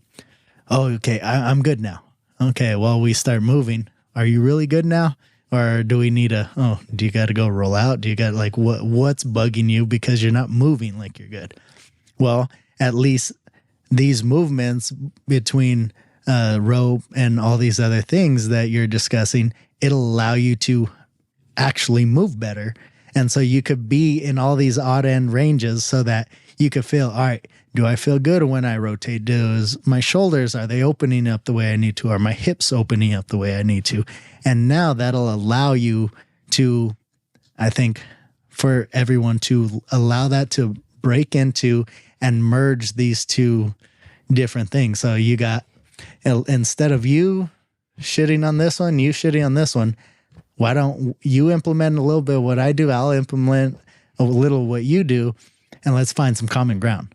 And the interesting thing is like because these things tend to be dynamic, what I typically do when I'm working out, since I have everything right there in my garage, is like in between some like back extensions, I'll go do some mace work, right? And then like, let's say I'm doing weighted pull-ups. In between that, it doesn't take away. It actually feeds into everything. So I think some people look at it as like, this has to be one whole mace workout that you do for, like it really does not. And I don't think it should be that unless you want it to. This is the thing. If you are someone who you don't want to be working on the gym at all or doing any of that type of stuff for some reason, okay, go do your thing. But if you're someone who does a combat sport, if you're someone who does something where you have to build the structure of the body to be able to last with this sport for as long as you do it, you need that stuff, you know? So yeah, no, I agree with you 100%. And like I said, I think kind of like when I was talking earlier, everyone's worried about taking away from this, that, or the other. You're not going to be good with any mace work the first time you do it. Nah. So why don't we just put it in, do a little bit, spend 5 minutes to try to learn the movement. All right, go do your stuff. Next time you do it, all right, let's do 2 sets of 2 minutes. Do 2 minutes here, go do that, do another 2 minutes there. So now we're actually working this new movement in. We could do it, work on it fresh. We could work on it under fatigue. Because being good at something when you're fresh and being good at something when you're fatigued, night and day difference. So by now we start, you do it to start. Now you do it start and then in the middle of something. Now you do it start, middle, and to finish something. So now we have 3 different phases of how your body's moving, and we could see how you function at all 3 phases. So by mixing in, and again, just when in doubt, plug it in and let's see how you move, because your ability to implement it through your entire workout. Some people, I like it more at the end because I could use it as a recovery. I usually come to a gym stiff, so I'm going to use it at the beginning. Like, there's not a right or wrong way to do it. The biggest thing is the more you're able to do, the better we can be, the longer we could be able to do this. And so again, mix everything in, whatever you see desire in, and stop looking at the other person like, oh, you guys are doing it wrong. Like there's more than one way to skin a cat. So find what works best for you, and don't be afraid to implement it just because one of your training partners is like, oh, no, you shouldn't do that. Like, who cares? This is working for me. I'm enjoying it. Let's run with this. Like, because I'm going to keep doing something as long as I see benefit. Yeah. I don't need to worry about who else does or doesn't see the benefit in what I'm doing, because ultimately, like, there's plenty of people look at me, oh, you're crazy. I could never train 6-7 days a week. I'm like, well, I've been called worse, so thanks. I appreciate it. Yeah. Take it always as a compliment. I'm like, I'm just here to keep moving. Like, at the end of the day, your path is your path, my path is my path, and I'm going to continue on mine whether I'm applauded, whether I'm discouraged, whether it doesn't matter across the board. I'm going to keep putting one foot in the other. I'm going to keep marching. How is Jon Jones getting better despite you trying to cripple his athleticism with powerlifting? Don't worry. Have you heard a lot of people talk about that? You're messing up, his coordination, his athleticism. Yeah, I just tell him, I'm like, yeah, no, I really messed him up so bad that he had a spinning back kick and put Stipe down. But ultimately, that's pretty messed up. Yeah, I know. I shouldn't have messed him up as much, so that kick would have been different. He's such a great athlete. He can overcome the training that you're doing. Yeah. I think I'm basically I'm trying to program everything to make people less To try to mess him up. Yeah, less physically able. And yeah, that kick was disgusting. That had to feel weird on his heel. Probably felt pretty good because you're competitive, but damn. Well, and even with it going straight, like you got to think the heel was going into the body. So did he break a rib? I'm pretty sure he did. Jesus. Yeah. Broke his pancreas, it looked like. One other question that people have too is like, hey, isn't this guy strong enough? Like you see Jon Jones, doing some of the especially deadlift movements, and he's ripping up like 6 or 7 plates. Mm-hmm. And then the logical thing that you hear from like fighters and people in MMA, and I'm sure you've seen and hear a lot of it. Well, the other guys aren't doing that. Like so-and-so who had the belt for 4 years, like Anderson Silva didn't train that way. Like it's a little unconventional still, which is kind of amazes me because like hard training, like, I mean, I know that hard training's always been there, but like heavy lifting, it's just not as common as you would think. Yeah.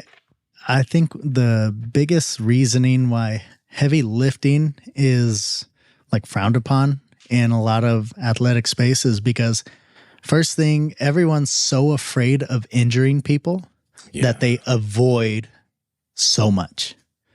And I'm like, the spine needs to be loaded in order for it to be strong enough to stay and handle all these awkward movements, all these different positions that they're in.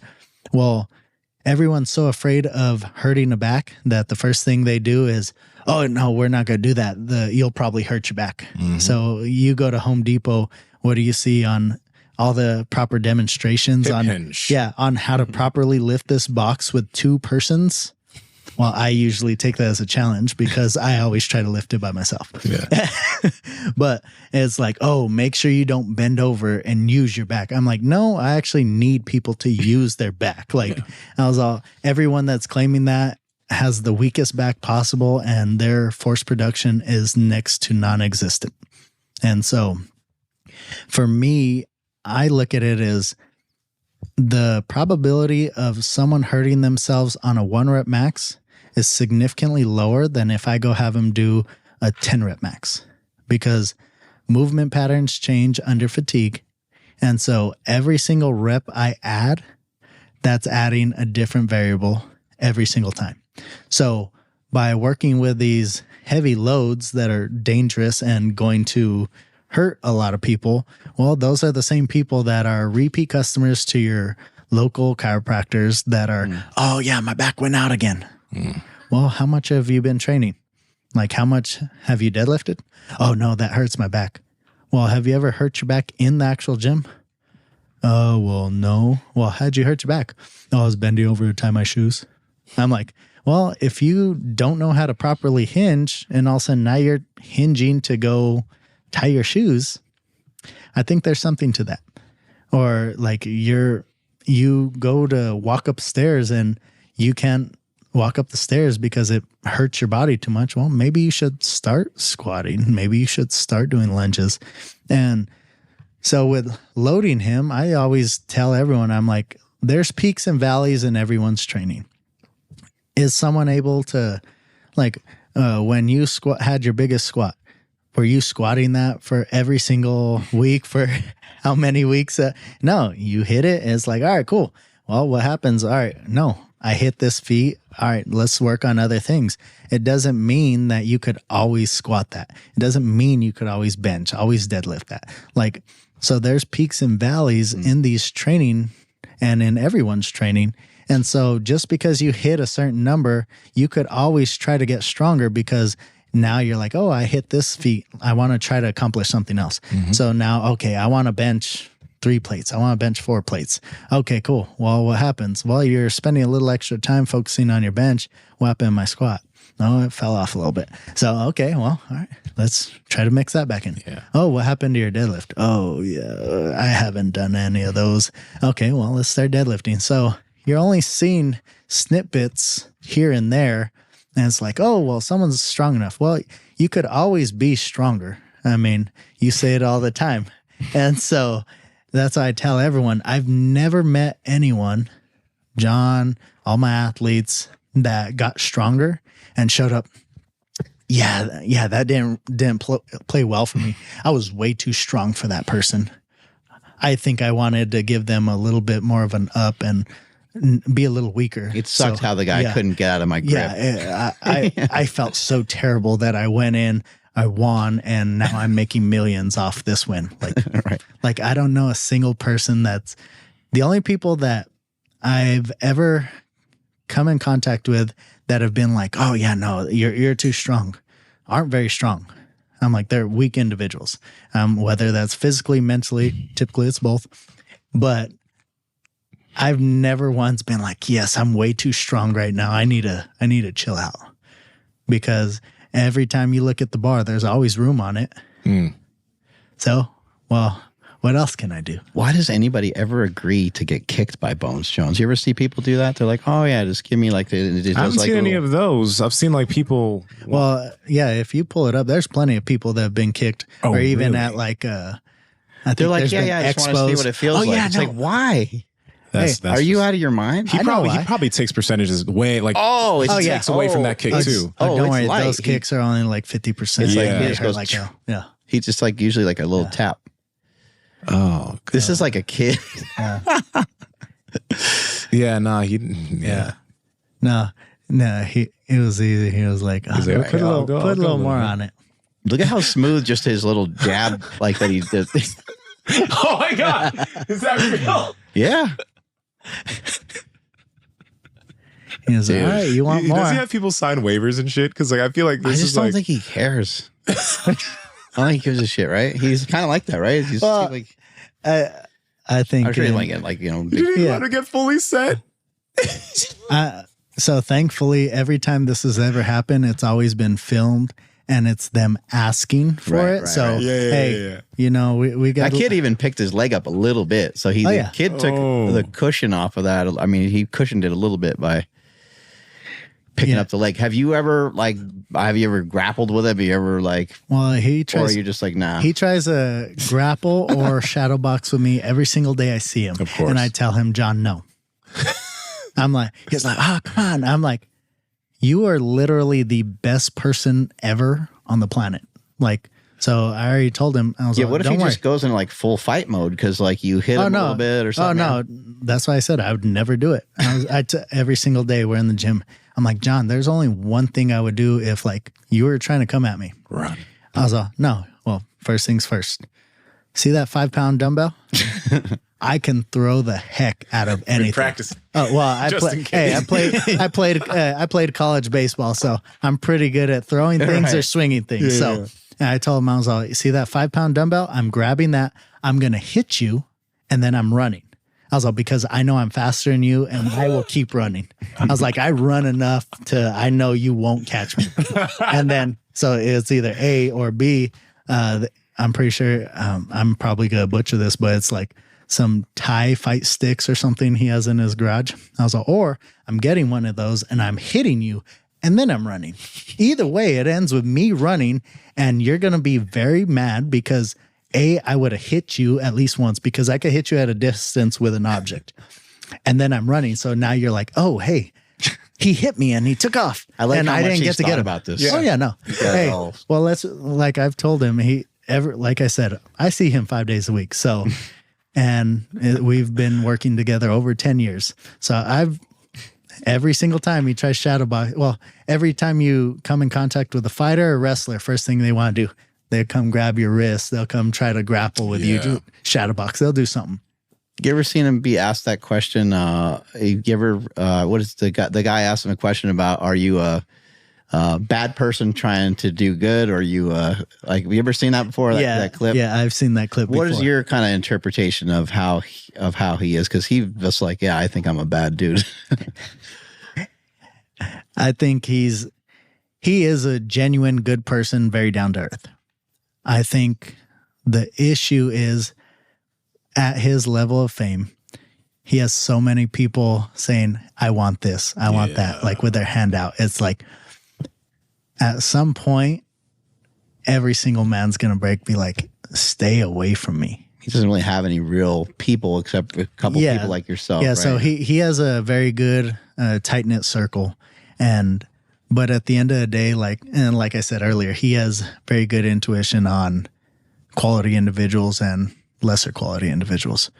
And so for him, he's a believer and definitely a follower of Christ, Christian individual. And so his beliefs run deep, and I think he's a good individual. And I think he's a very quality individual. Just like all of us, I think none of us are perfect, and all of us have made plenty of mistakes. And so ultimately, all we could do is try to be better every single day. Yeah.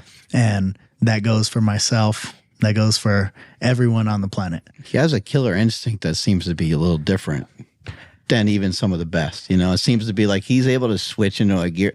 Like that stuff that he said to Daniel Cormier, you're just like, oh. I'll kill you. That one. Yeah, you're just like, it's like, oh, we're going to go back and forth. That, like, oh. Like, all right, and Nsima's going to talk smack. All right, I'm going to talk some trash. We go back and forth, but then he's like, I'm going to kill you. You're like, oh my God. Well, seems so real. Hey, you got to, I mean, I feel like you have to be able to scare the fuck out of people. That probably scared Daniel. Well, like being real. Well, I think ultimately, like I said, he knows his purpose on this earth and he's seen it out. So when it comes to being in that mode, when I look at you or he looks at whoever's across the cage from him, it's personal for him. Because ultimately that person is standing between him and who he is meant to be. And so his ability to tap into a completely different mindset from what we see day to day to once he steps into that octagon, it is night and day about what he is capable and what he's willing to push himself to be able to be the best individual that he's trying to be. Yeah. MMA fighters are different. They got to go there. Because like MMA isn't like jiu-jitsu. And jiu-jitsu, even when I go compete, I'm not trying to hurt my competitor. I'm just trying to make him tap. You're not even thinking. I don't want to break. Like I go for a sub. Yeah. I don't go for the break. Like I'm giving him time. These motherfuckers are trying to like make each other bleed, break shit, on purpose. So you the call fight it a fight ends. or do you call it a match? I call it a match. Yeah, People also call it a fight, but like, I mean, there are people that. But in my head, it would be a match. Like the thing is, but this is the thing. In competition, there are a ton of guys that don't have the same mindset I do for jiu-jitsu. Like they want to go out and break people. Right. I don't want to do that. Like just straight up. Right. So, but that exclusively, every single guy needs to go out and hurt the other guy or break the other guy. You know. So it's just they're different. They got to be. Well, I've never come across a single fighter where they're like, they don't got a little bit crazy. Because ultimately, you go into a fight, obviously, I don't want to be hit. Will you be hit? Absolutely. And so you have to be a little crazy to take a hit and be like, yeah, I want a career in this. Yeah. Know what I'm saying? So like you have to have a little bit of, I might be a little off the rocker where and I think all of us are a little off the rocker to a certain extent because to do some of the extreme stuff you do, to do some of the extreme stuff you do, we all have a couple screws loose. Myself, definitely. Like I've been called crazy more than once. So in order to be successful in any given field, you have to be a little off the rocker where I feel like to be a fighter, yeah, you're a little off the rocker, but it's a different version than some because like I said, to have have that instinct to be like, all right, I'm going to run through this person. Like, and it's not physically, I'm going to physically hurt you head to toe, and I'm going to mentally break you, because by the end of this, my hand's going to be up, not yours. And I feel like in order to be the best and compete at that level, you have to be able to tap into that ability of, I don't look at you as a person anymore. Once that gate closes, you are basically trying to take away from me. You're trying to take away from my family. I'm not going to let that happen. Coming up, or sometime in 2026, you got some competitions. You got particular goals. What you got going on? So right now, I'm going to try to get in possibly a CrossFit competition at the end of the year. And then I'll more than likely try to do a High Rocks event early 2026. And then hopefully in about March, I want to do another powerlifting competition. So I plan on trying to compete in the 3 of those within the next 6 to 8 months. What's your best lifts? How much you bench? My best bench is 405. My best squat is 565. My best pull is 705. And then my best snatch, 275. My best clean only, 365. Clean and, well, I never did like a direct clean and jerk. It was the one you showed earlier, where I did a clean front squat and then a jerk at 350. But mind you, I wasn't training for a single on a clean and jerk because I was doing a lot of CrossFit stuff at the time. But I think if I put forth the effort, I have the ability to get to a 405, which isn't bad for someone with my levers aren't ideal for basically a lot of lifting. What the hell do you think's going on with powerlifting, with how strong some people, like the men and the women? I mean, it's like next level. There's all the weirdness with the deadlifts and the sumo deadlifts and so on, but just in general, people are just getting crazy strong. Well, I think biggest thing with whenever there's certain feats that have never been hit, it's like, oh yeah, it's untouchable. The moment one person does it, they're like, now you create believers. Oh, I could do that. So next thing you know, now you have some of these people that are capable of that, pushing the envelope to get to those. So that biggest thing, first time someone does it, it's like, oh, it hasn't been done in X amount of years, never been done ever. All of a sudden, out of the woodwork, you start having 10, 20, 30. It seems like every time you open your Instagram that someone is squatting over a grand. And it's like, because there's people that are capable, but they have yet to find the belief in it. The moment they find the belief in it because they've seen someone do it, oh, that guy's built like me. I'm the same weight. Oh, I'm actually stronger than his deadlift, and he was able to do this at this point in time. Okay, so I know if I apply myself, I can reach these certain feats. And so now it's just creating that belief in one in order to accomplish these things. Because being able to set your mind and believe that you could do something is the first step in order to accomplish these things. And so now once that belief is set, all right, go run wild with it. And I think that's why in powerlifting right now, you are seeing absolute freaks at all ages just doing crazy things. Men, women, everything aside. And that's why I look at it as like, don't worry, I do all this stuff for fun. I'm nowhere near I don't plan on I'm not gonna be a world record holder in this, that, or the other. And so everyone's like, oh, well, you should really focus on this, or really, I'm like, I do this for fun. I enjoy what I do. I like the way you do it, because it sounds like you get fired up, you handle it for a couple weeks, maybe a couple months, then you move on to the next thing and you go back and forth, right? Yeah, I just dabble around and I enjoy it. It keeps training fun. It keeps it fresh, and I'm able to continue to touch all these avenues without ever having any fallback on anything else. Like I could at any point in time jump in any single one of them and be competitive at any given one. Yep. Well, thanks for all the support over the years. I really appreciate it. You've always been amazing with the slingshot stuff and all your support there. Thank you. Oh, yes. No, absolutely. It's been awesome to see the banner, the slingshot banner, like on sometimes a UFC pay-per-view. Yes. They'll show people training at your gym, and I'm like, there it is. Yeah. Yeah. No, I've always appreciated your support. And like, yeah, no, I'm a firm believer in your products. And I always tell everyone, like, if you need this, that, or the other, these are products that I recommend. And for me, I don't recommend anything I don't believe in or I wouldn't use myself. And so, yeah, no, we love your products in my gym. Awesome. Thank you. Strength is never weakness. Weakness never strength. Catch you guys later. Bye.